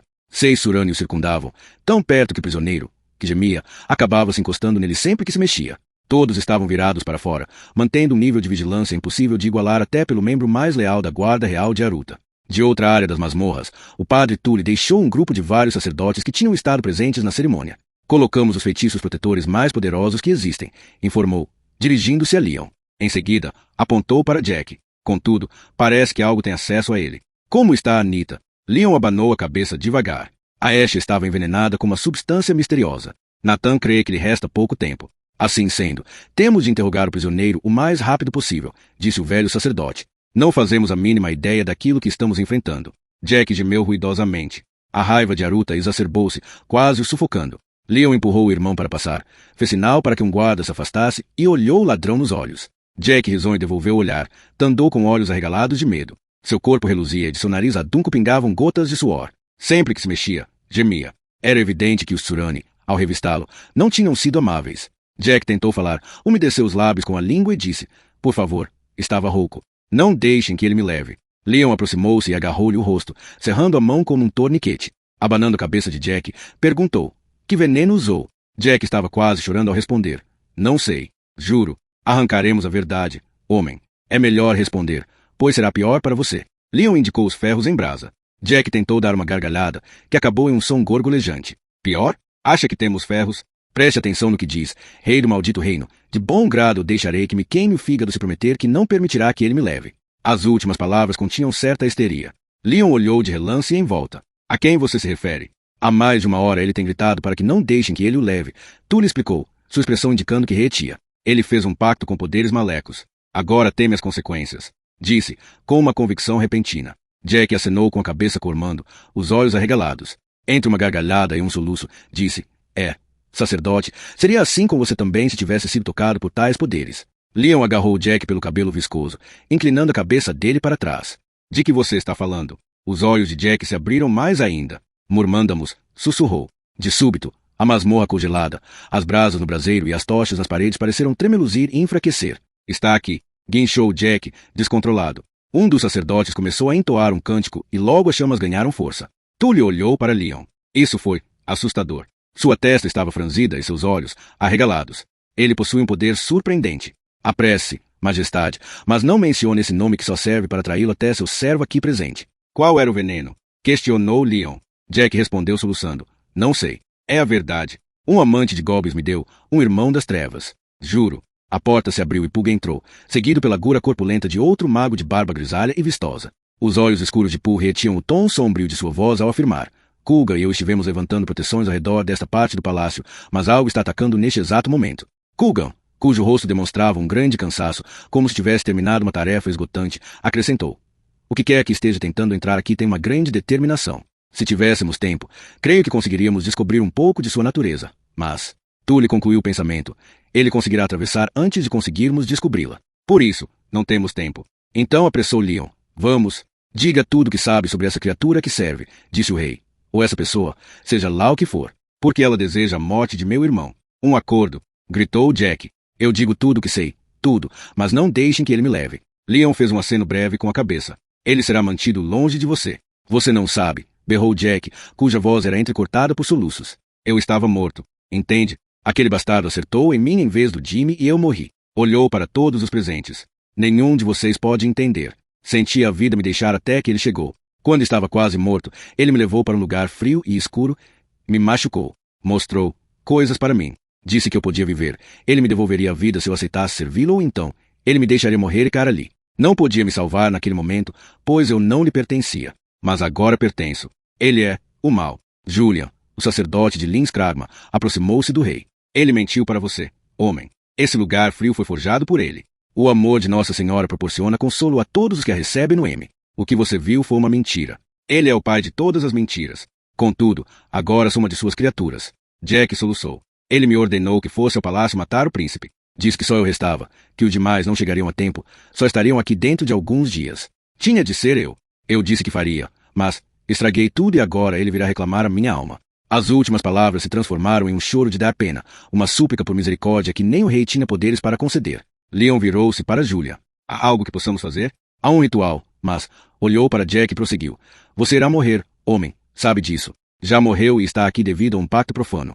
O que deve acontecer, acontecerá. Não durará mais do que 1 hora. Compreende? Entre lágrimas e saliva, Jack soluçou. Compreendo. Assim sendo, responderá às nossas perguntas, dirá tudo o que sabe, para depois morrer voluntariamente e salvaguardar sua alma. Jack cerrou os olhos e chorou como um bebê, mas acenou com a cabeça em concordância. Pois então conte tudo o que sabe sobre os falcões noturnos e a conspiração para matar meu irmão, ordenou Leon. Jack fungou e respirou com dificuldade. Há 6 ou 7 meses, Daz Dourado me disse que tinha encontrado algo que poderia nos tornar ricos. Enquanto falava, a voz de Jack perdeu o tom histérico. Perguntei-lhe se comentara o assunto com o mestre noturno, mas ele disse que o assunto não dizia respeito aos zombadores. Eu não estava certo de que enganar a guilda era uma boa ideia, mas não me importei em ganhar um soberano a mais por baixo dos panos. Por isso disse por que não, e fui com ele. Nós nos encontramos com um sujeito chamado Avron, com quem já tínhamos trabalhado, que fez muitas perguntas, mas não deu respostas, por isso quase mandei negócio para o inferno antes mesmo de saber do que se tratava, até que ele colocou uma bolsa de ouro na mesa e me disse que havia mais de onde aquele tinha vindo. Jack fechou os olhos e de sua garganta saiu um soluço que quase conseguiu reprimir. Pelos esgotos, acompanhei Dourado e Avron até a casa dos salgueiros.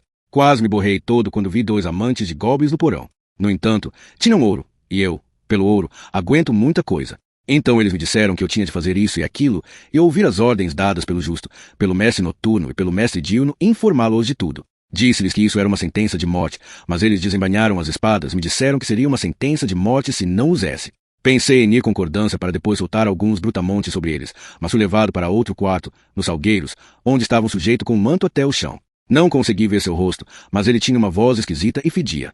Lembro-me de ter sentido um cheiro parecido quando ainda era rapaz, e nunca mais me esqueci. O que era? Quis saber Leon. Senti esse cheiro uma vez em uma caverna. Um cheiro de cobra. Leon virou-se para Tully, que arquejou. Um sacerdote serpente pantatiano. Todos os sacerdotes presentes ficaram horrorizados e começaram a falar entre si em voz baixa. Tully ordenou. Continue. Nosso tempo é curto. Foi então que começaram a fazer coisas que nunca tinha visto antes. Não sou nenhuma virgenzinha sob uma redoma de vidro, que julga que o mundo é puro e encantador, mas aqueles sujeitos eram algo que eu sequer imaginava existir. Trouxeram uma criança. Uma menina que não tinha mais do que 8 ou 9 anos. Achava que já tinha visto tudo. O do manto puxou um punhal. Jack engoliu em seco, tentando manter lá dentro o conteúdo de seu estômago. Desenharam diagramas com o sangue dela e fizeram uma espécie de juramento. Não sou muito dado aos deuses, mas sempre atirei uma moeda a Rutia ou a Banat na época das festividades. Mas naquele momento rezava Banat como se estivesse assaltando o tesouro da cidade em pleno dia. Não sei se teve alguma coisa a ver com isso, mas não me obrigaram a fazer o juramento. A voz embargou-se, dando lugar a um soluço. Caramba, beberam o sangue dela. Respirou fundo. Concordei em trabalhar com eles. Correu tudo bem até me dizerem para armar uma cilada para pegar o Jimmy. Quem são esses homens e o que pretendem? Questionou Leon. Uma noite, um amante de goblins disse que há uma espécie de profecia acerca do Senhor do Ocidente. O Senhor do Ocidente tem de morrer para que algo aconteça. Leon olhou de relance para Aruta. Você disse que o chamaram de Senhor do Ocidente. Aruta recuperara um pouco de seu autocontrole e pôde responder. É verdade, chamaram 2 vezes. Leon retomou o interrogatório. Que mais? Não sei, disse Jack, quase esgotado. Falavam entre eles. Eu não era bem um deles. A masmorra voltou a estremecer e as brasas. Se as tochas tremeluziram. Ele está aqui. Guinchou Jack. Aruta aproximou-se do irmão. E sobre o veneno? Perguntou. Não sei, soluçou Jack. Um amante de goblins me deu. Acho, fez um aceno com a cabeça, acho que um dos outros o chamou de espinho de prata. Aruta deu uma olhada ao redor, mas não viu ninguém que mostrasse reconhecer a designação. De repente, um dos sacerdotes informou. Ele voltou. Vários sacerdotes começaram a entoar encantamentos, então pararam quase no mesmo instante e um deles revelou. Ele conseguiu passar nossas defesas. Corremos perigo? Leon dirigiu-se a Tully. Os poderes maléficos só podem controlar diretamente aqueles que se ofereceram a eles. Aqui estamos a salvo de um ataque direto, explicou o padre. O recinto começou a esfriar enquanto as tochas tremeluziam furiosamente. Em volta, as sombras se acentuaram. Não deixem que ele me leve. Berrou Jack. Vocês prometeram. Tully olhou para Leon, que fez um aceno com a cabeça, indicando que o padre Julian devia se encarregar do assunto. O rei fez sinal aos guardas Surani para que dessem espaço aos sacerdotes de Lins Kragma. O sacerdote colocou-se em frente a Jack e perguntou. Seu coração está preparado para receber de bom grado a misericórdia de Nossa Senhora? Aterrorizado, Jack foi incapaz de falar. Com os olhos cheios de lágrimas, piscou para logo acenar indicando concordância. Julian deu início a um cântico baixo e tranquilo, enquanto os outros sacerdotes gesticulavam rapidamente. Tully se aproximou de Aruta e disse, fique calmo. A morte se encontra entre nós. Tudo terminou subitamente. No momento, Jack soluçava descontroladamente. No segundo seguinte, tombou. Só não caiu porque as correntes o seguraram. Julian virou-se para os demais. Ele está salvo ao lado da Senhora da Morte. Agora não há ninguém que possa lhe fazer mal. De repente, as paredes da masmorra pareceram vibrar. Uma presença maleca foi sentida por todos e logo se ouviu um arranhar estridente quando uma entidade não humana guinchou indignada por ter sido privada de seu servo. Todos os sacerdotes, assim como Pug e Kugan, criaram uma defesa mágica contra o espírito invasor, até que, de um momento para outro, uma calma de morte reinou. Ele foi embora, comunicou Tully, visivelmente abalado. Ruta ajoelhou-se ao lado da cama, o rosto transformado em uma máscara pétrea. Anita estava deitada com o cabelo espalhado na almofada branca como uma coroa vermelho escura. Parece tão pequenina, disse ternamente. Olhou para quem estava no quarto. Carline agarrava-se ao braço de Laurie, enquanto Marty aguardava com Pug e Kugan junto à janela. Em silêncio, os olhos de Aruta imploraram a todos. E todos olharam para a princesa, exceto Kugan, que parecia perdido em seus pensamentos. Aguardavam o último suspiro, pois Nathan dissera que a jovem princesa não duraria mais do que 1 hora. Leon se encontrava em outro quarto, tentando consolar a mãe de Anita. De repente, Kugan contornou a cama e, em uma voz que parecia muito alta devido aos tons sussurrados dos demais, perguntou a Tully. Se tivesse uma pergunta que só pudesse fazer uma única vez, para onde você iria? Tully pestanejou. Enigmas? A expressão de Kugan, com suas sobrancelhas vistosas e grisalhas por cima do nariz protuberante, evidenciava que não estava fazendo uma piada de mau gosto. Lamento, respondeu Tully. Deixe-me pensar. O rosto envelhecido de Tully franziu-se ao se concentrar. Foi então que demonstrou ter descoberto uma verdade óbvia. Sartre. Kugan bateu no peito do velho clérigo com o dedo indicador. Exatamente. Sartre. Aruta, que seguirá a conversa, perguntou. Por que Sartre? É um dos portos de menor importância do Principado. Porque lá perto existe uma abadia Ishapiona na qual, dizem, está guardado mais conhecimento do que em qualquer outro lugar do reino, respondeu Tully. Se existe algum lugar neste reino onde é possível descobrir a natureza do espinho de prata e o que fazer para reverter seus efeitos, é esse lugar, acrescentou Kugan. Aruta olhou impotente para Anita. Mas, não há cavaleiro que consiga ir até lá e voltar em menos de uma semana. Pulga avançou. Talvez eu consiga ajudar. Com repentina autoridade, ordenou. Saiam do quarto. Todos, menos os padres Nathan, Tully e Julia. Instruiu Laurie. Vá até meus aposentos. Katala vai lhe entregar um grande livro encadernado com pele vermelha. Traga-o imediatamente. Sem questionar, Laurie saiu correndo enquanto demais deixavam o quarto. Pug falou aos sacerdotes em voz calma. Consegue retardar a passagem do tempo para a princesa sem lhe causar danos? Nathan respondeu. Consigo fazer esse feitiço. Fiz com o irmão das trevas ferido antes que morresse. Contudo, conseguiremos somente algumas horas. Olhou para Anita, cujo rosto já ganhará um aspecto frio e acinzentado. Natan tocou-lhe a testa. Está cada vez mais fria e úmida. Está indo depressa. Temos de nos apressar. Os 3 sacerdotes depressa desenharam o pentagrama e colocaram as velas. Em poucos minutos, já tinham preparado o quarto e não demorou para que o ritual terminasse. A princesa estava deitada, aparentemente adormecida, em uma cama envolta por um brilho rosado visível apenas quando se olhava de relance. Poole conduziu os sacerdotes para fora do quarto e pediu que lhe fosse trazida cera de lacre. Martin deu ordens e um pajem correu para buscar. Poole pegou o livro que pedirá a Laurie que trouxesse. Voltou a entrar no quarto e começou a andar em círculos, lendo o tomo. Quando terminou, saiu e iniciou uma extensa cadeia de encantamentos. Terminou colocando cera na parede e ao lado da porta. Então fechou o livro. Está feito. Tully dirigiu-se à porta, mas foi impedido pela mão de Poole. Não atravesse a soleira da porta. O velho sacerdote olhou para Poole com uma expressão de curiosidade. Coogan balançou a cabeça, demonstrando reconhecimento. Não vê o que o rapaz fez. Tully? Poole foi obrigado a sorrir, pois, mesmo quando tivesse longos bigodes brancos, continuaria a ser um rapaz aos olhos de Coogan. Olhe para as velas. Os outros olharam para dentro e logo todos entenderam o que o mago corpulento queria dizer. As velas nos cantos do pentagrama estavam acesas, embora fosse difícil de ver a luz do dia. Porém, quando olhavam com atenção, era evidente que as chamas não tremeluziam. Poole disse aos outros, o tempo passa tão devagar naquele quarto que é quase impossível perceber sua passagem. A parede deste lugar se desfaria em pó antes de aquelas velas queimarem 1/10 de seu tamanho. Caso alguém atravesse a soleira, será apanhado como uma mosca pelo fogo. Isso resultaria em morte, mas os feitiços do padre Natan abrandam os estragos do tempo dentro do pentagrama, o que impede que a princesa saia ferida. Quanto tempo irá durar? Perguntou Coogan, notoriamente assombrado com seu antigo aluno. Até quebrarem o selo. O rosto de Aruta traiu o primeiro brilho de esperança. Ela irá sobreviver? Por enquanto, ela vive, respondeu Poole. Aruta, a princesa existe entre momentos e assim permanecerá, para sempre jovem, até a remoção do feitiço. Quando o tempo voltar a ir para ela, então precisará de uma cura, se de fato existir uma cura. Coogan suspirou ruidosamente. Quer dizer que ganhamos aquilo de que mais precisávamos. Tempo? Sim, mas quanto tempo? Quis saber Tully. A voz de Aruta soou firme. Tempo suficiente. Eu irei encontrar uma cura. O que pretende fazer? Perguntou Marty.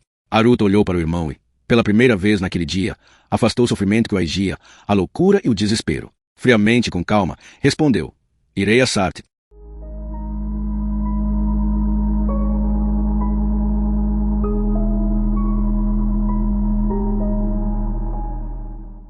Capítulo 8. Juramento. Leon estava sentado, imóvel. Observou Aruta atenta e demoradamente, até que balançou a cabeça. Não, eu proíbo. Aruta não demonstrou qualquer reação ao dizer. Por quê? Leon suspirou. Porque é perigoso demais. Você tem outras responsabilidades aqui. Leon levantou-se e saiu de trás da mesa dos aposentos de Aruta, atravessando o espaço até onde o irmão estava. Colocando delicadamente a mão no braço de Aruta, disse, conheço sua natureza, Aruta. Você odeia esperar que os assuntos se resolvam sem sua intervenção. Bem sei que não suporta a ideia de colocar o destino de Anita nas mãos de terceiros, mas em sã consciência não posso permitir que viaje até Sarthe. O semblante de Aruta permaneceu encoberto, como se mantinha desde a tentativa de assassinato do dia anterior. Contudo, com a morte de Jack risonho, a raiva de Aruta fugira, parecendo ter se refugiado em seu íntimo, tornando-se uma indiferença fria. A revelação de Coogan e Tully sobre uma possível fonte de conhecimento existente em Sar sanara sua mente da loucura inicial. Naquele momento, só tinha um objetivo, algo que exigia clareza de discernimento, capacidade de pensar racionalmente, com frieza e serenidade. Encarando fixamente o irmão com um olhar penetrante, disse, estive ausente durante vários meses, viajando pelo estrangeiro em sua companhia, portanto os assuntos do reino ocidental suportarão minha ausência por mais algumas semanas. Quanto à minha segurança, acrescentou em um tom de voz crescente, todos nós vimos com seguro me encontro em meu próprio palácio. Ficou calado por uns segundos, dizendo em seguida, irei a Sarthe. Marty, que estivera quieto em um canto, observando a discussão e ouvindo atentamente seus meios-irmãos, inclinou-se para a frente na cadeira. Aruta, conheço você desde que era um bebê e conheço seus estados de espírito tão bem quanto os meus. Acha impossível deixar assuntos vitais nas mãos dos outros. Sua natureza apresenta certa arrogância, irmãozinho. É uma característica, um defeito de personalidade, se preferir chamar assim, que todos partilhamos. Leon piscou como se tivesse ficado surpreso por ter sido incluído na acusação. Todos. O canto da boca de Aruta revirou-se formando um meio sorriso, ao mesmo tempo que suspirava. Todos, Leon, disse Marty. Nós 3 somos o de Borrique e a verdade é que, apesar de todas as qualidades, nosso pai conseguia ser bastante arrogante. Aruta, temos uma índole idêntica, embora eu consiga disfarçar bem. Que me lembre, são poucas as coisas que me irritam mais do que ficar quieto enquanto outros se ocupam de tarefas que eu me sinto mais apto a fazer. Mas, pensando bem, não há motivo para você ir. Há outros que melhor se adequam. Tule, Kugan e Pul podem levar a pena ao pergaminho para redigirem todas as perguntas que é preciso fazer ao abade de Sartre. Além disso, há quem esteja mais apto a levar tais missivas depressa, passando despercebido, através das florestas, até Sartre. Leon franziu o senho. Alguém como um determinado duque do ocidente, estou certo. Marty exibiu um sorriso enigmático, emulando o sorriso de Aruta. Nem os batedores de Aruta são tão hábeis a percorrer as orestas quanto alguém treinado pelos elfos. Se esse tal de Murmandamus possui agentes nas trilhas das orestas, não há ninguém ao sul de Elvandar com mais possibilidade de passar por eles do que eu. Leon revirou os olhos para o céu com um ar indignado. Você não é melhor do que ele. Foi até as portas e as abriu totalmente. Aruta e Marty o seguiram. Gardan aguardava do lado de fora e sua companhia de guardas com imposição de sentido ao avistarem um monarca.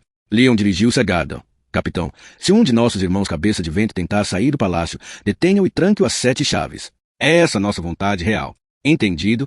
Gardan fez continência. Entendido, Vossa Majestade. Sem mais, Leon avançou pelo corredor a passos largos rumo a seus aposentos, revelando um rosto coberto de inquietação e preocupação. Atrás dele, os guardas de Gardan trocaram olhares admirados, depois viram Aruta e Martim partirem em outra direção. O príncipe estava ruborizado e só conseguia ocultar uma parte da raiva que sentia, enquanto a expressão de Martim nada revelava de seus sentimentos. Quando os 2 irmãos desapareceram, olhares curiosos passaram de soldado em soldado, pois tinham ouvido todas as palavras ditas pelo rei.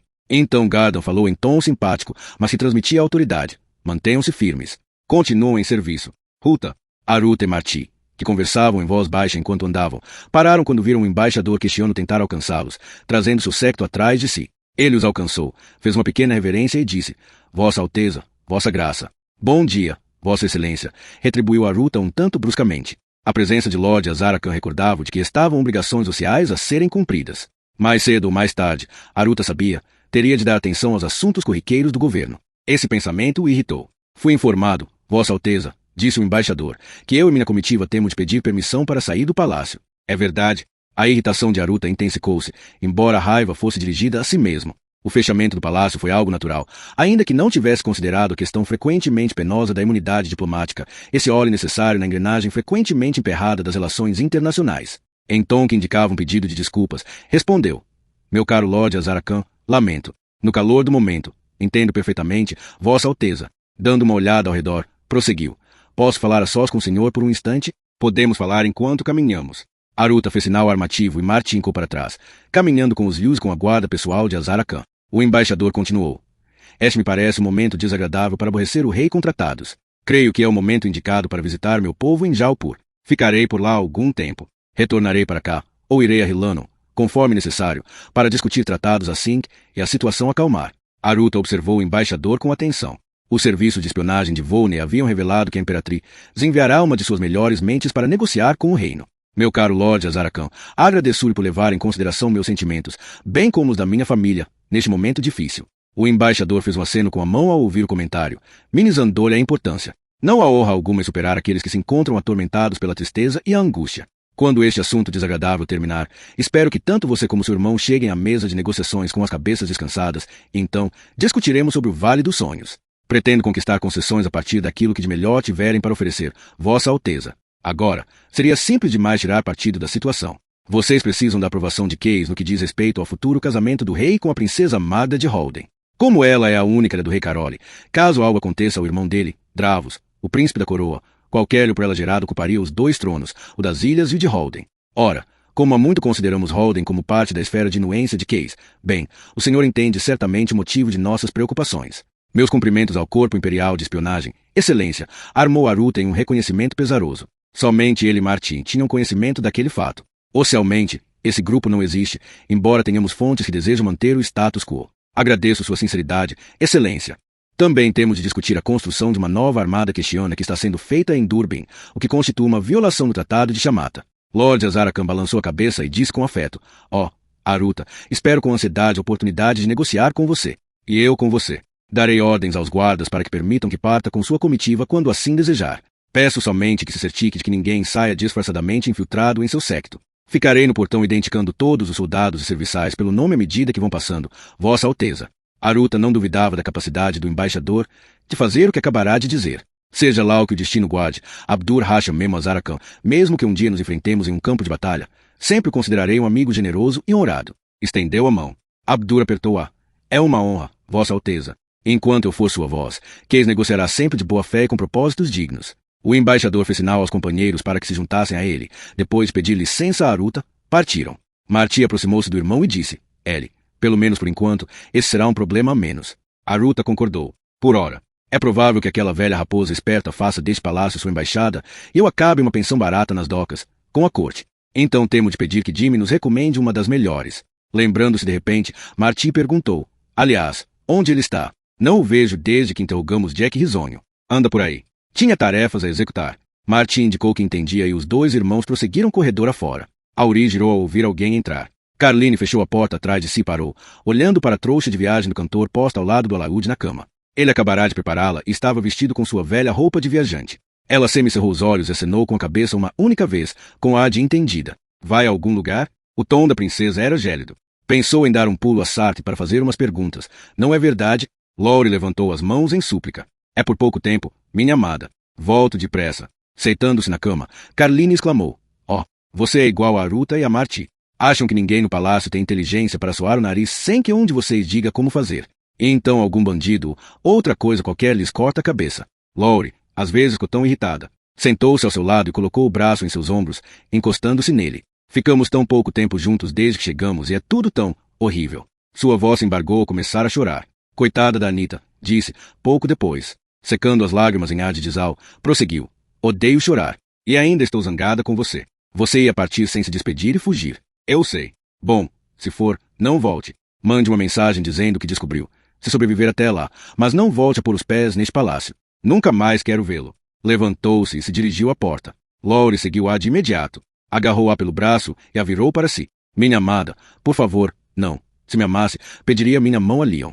Chega de palavras doces, Laurie. Chega de acanhamentos e indenições. Não quero mais nada com você, disse ela, com lágrimas nos olhos. Laurie começou a entrar em pânico. Ignorar a ameaça anterior de Carline de que, quando regressassem a Relano, ou teriam acabado o relacionamento, ou estariam casados, quer fosse por escolha, quer fosse devido a acontecimentos. Não ia dizer nada até este assunto da Anita se resolver, mas já decidi. Não posso permitir que me deixe fora de sua vida. Quero me casar com você. Carline arregalou os olhos. O quê?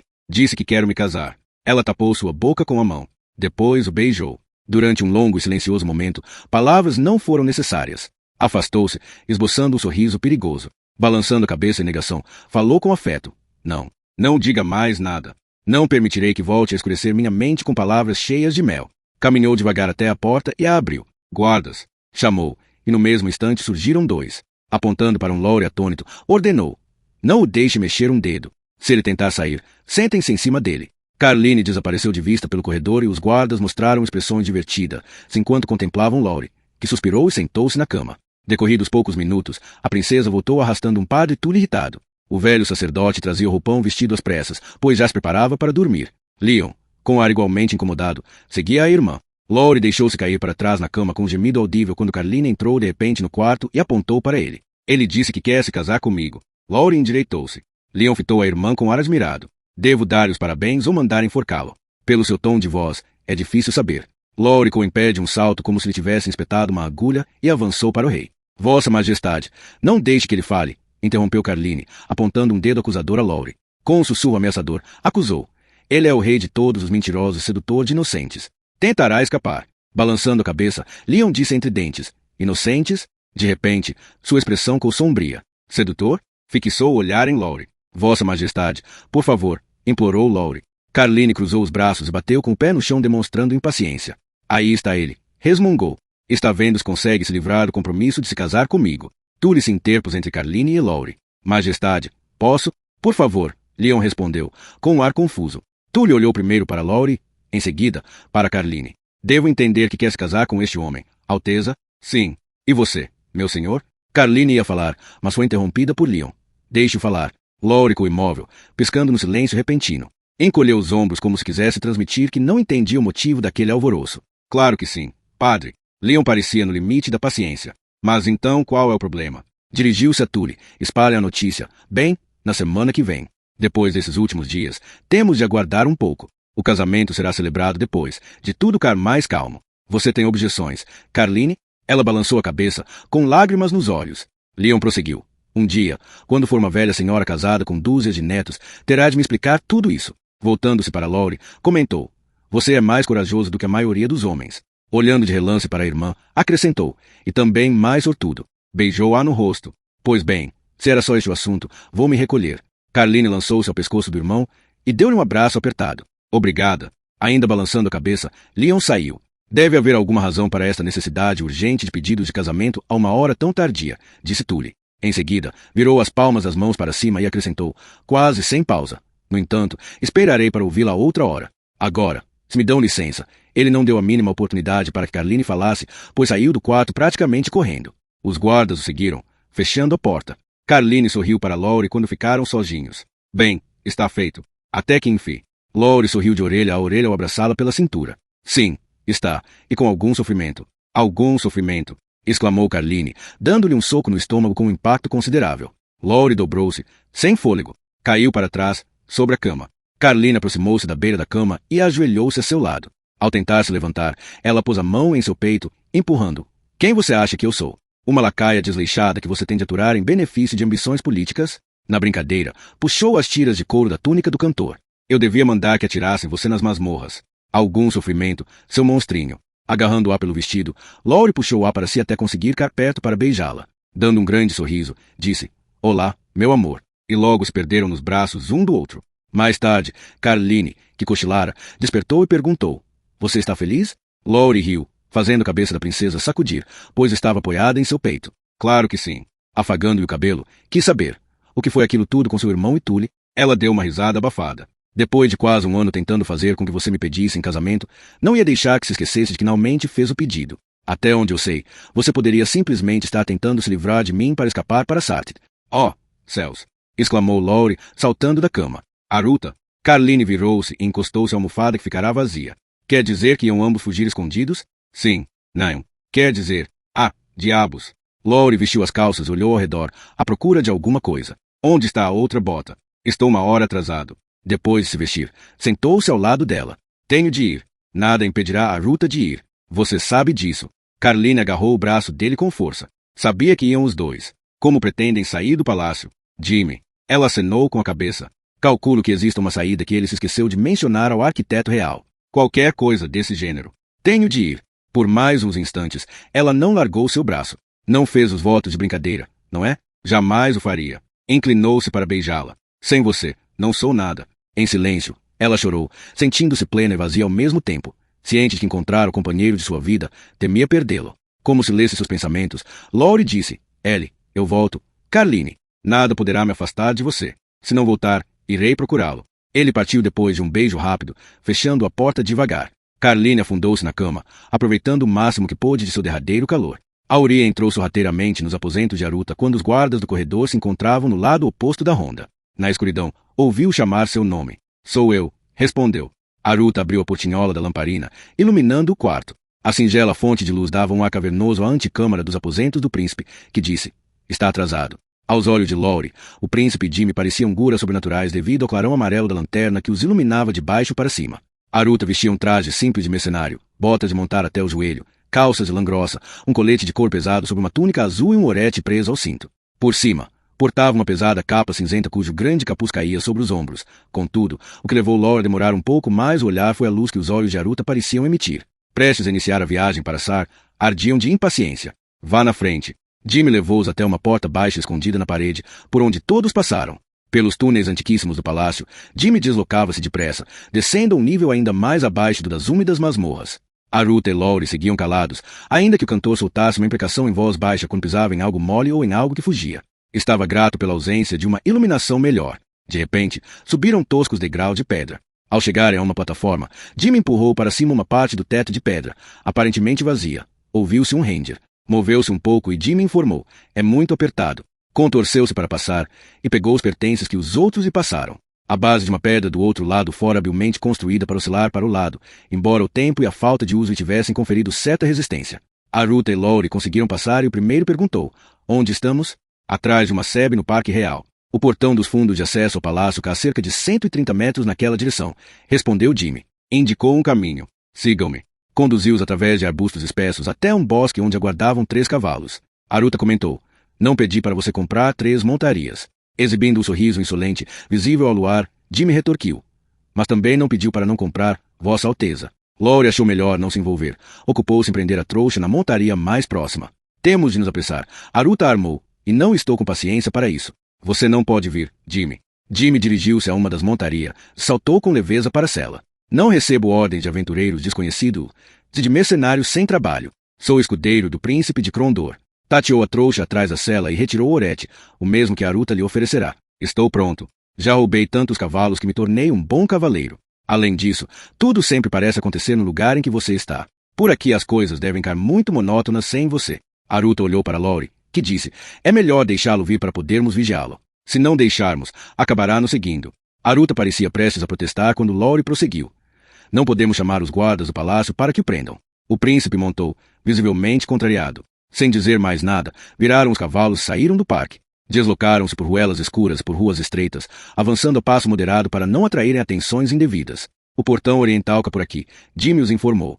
Achei que iríamos sair pelo que fica ao norte. Logo rumaremos para o norte. Se alguém me vir saindo da cidade, prefiro que espalhem que sigo para leste, explicou Aruta. Quem poderá nos ver? Disse Jimmy de modo inconsequente, sabendo que quem quer que fosse visto passando pelo portão aquelas horas não passaria despercebido. No portão oriental, 2 soldados estavam na guarita, atentos a quem passava. No entanto, como não fora imposto um toque de recolher obrigatório, nem soara qualquer alarme, mal se mexeram quando viram passar os 3 cavaleiros. Fora das muralhas, entraram na cidade expandida, erigida quando as antigas muralhas não mais conseguiam abarcar toda a população. Deixando a estrada principal para leste, deslocaram-se entre edifícios sombrios rumo ao norte. Aruta puxou as rédeas do cavalo e deu ordens a Jimmy e a Laurie para que fizessem o mesmo. 4 cavaleiros trajando pesados mantos pretos dobraram uma esquina. Jimmy desembainhou a espada de imediato, pois não era muito provável que 2 grupos de viajantes se cruzassem inocentemente àquela hora em uma rua secundária. Laurie também levou a mão à espada, mas Aruta somente disse, embainem as armas. Quando os cavaleiros se aproximaram, Jimmy e Laurie trocaram olhares surpresos. Bons olhos o vejam, disse Garda ao virar o cavalo para se posicionar ao lado de Aruta. Está tudo preparado. Ainda bem, expressou Aruta.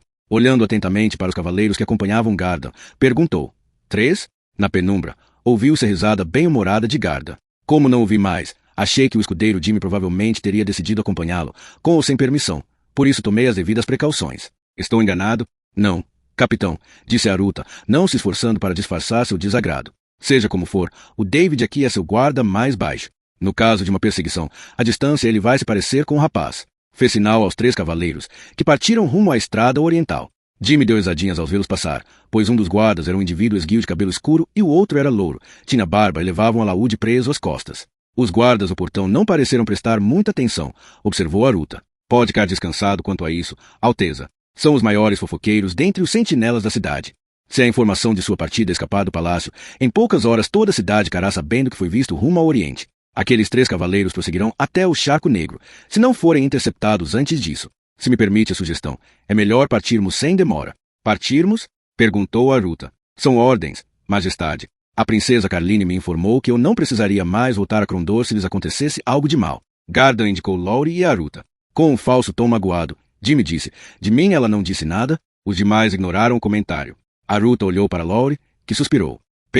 Ela percebeu horas antes de partirmos. Gardan coormou. Além disso, a princesa consegue ser discreta quando a situação exige. Às vezes, a princesa não iria trair o irmão nem seu noivo, Gardan acrescentou. Noivo?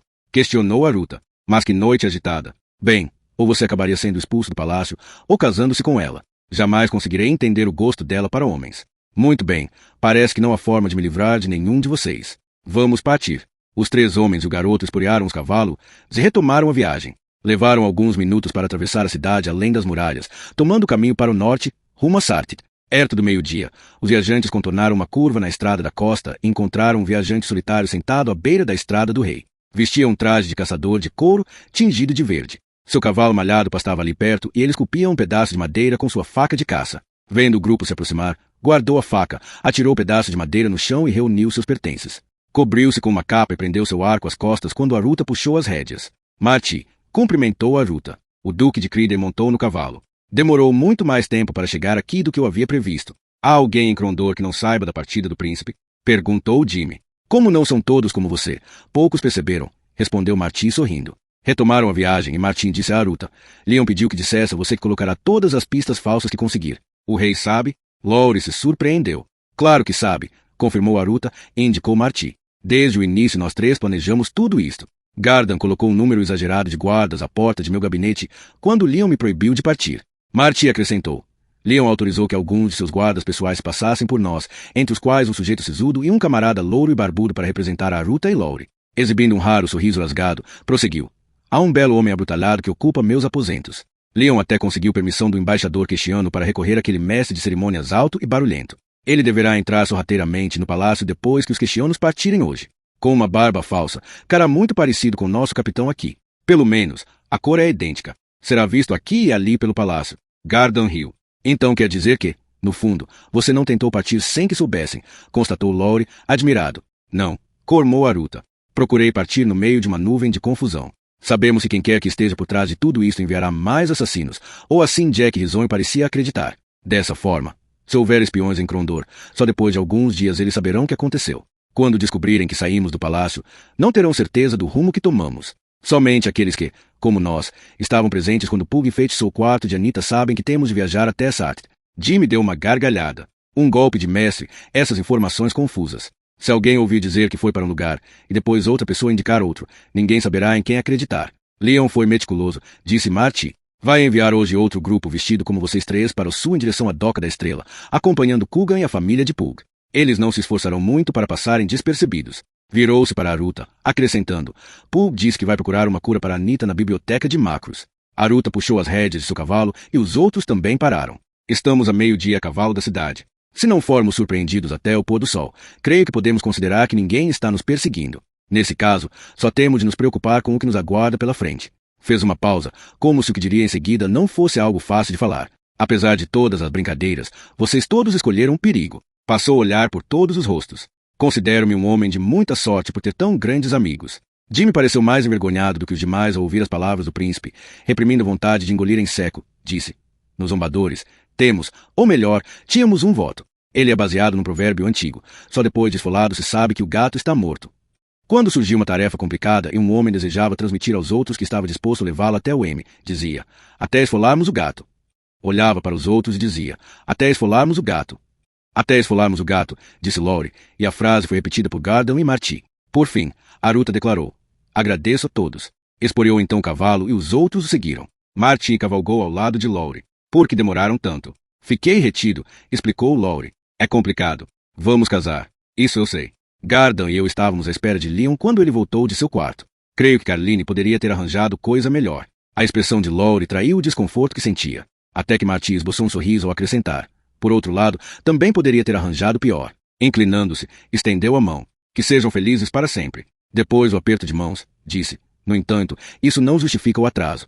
É uma questão delicada, explicou Lowry, na esperança de que seu futuro cunhado mudasse de assunto. Marty observou Lowry demoradamente, até que acenou com a cabeça com ar de entendido. Uma despedida adequada pode levar tempo.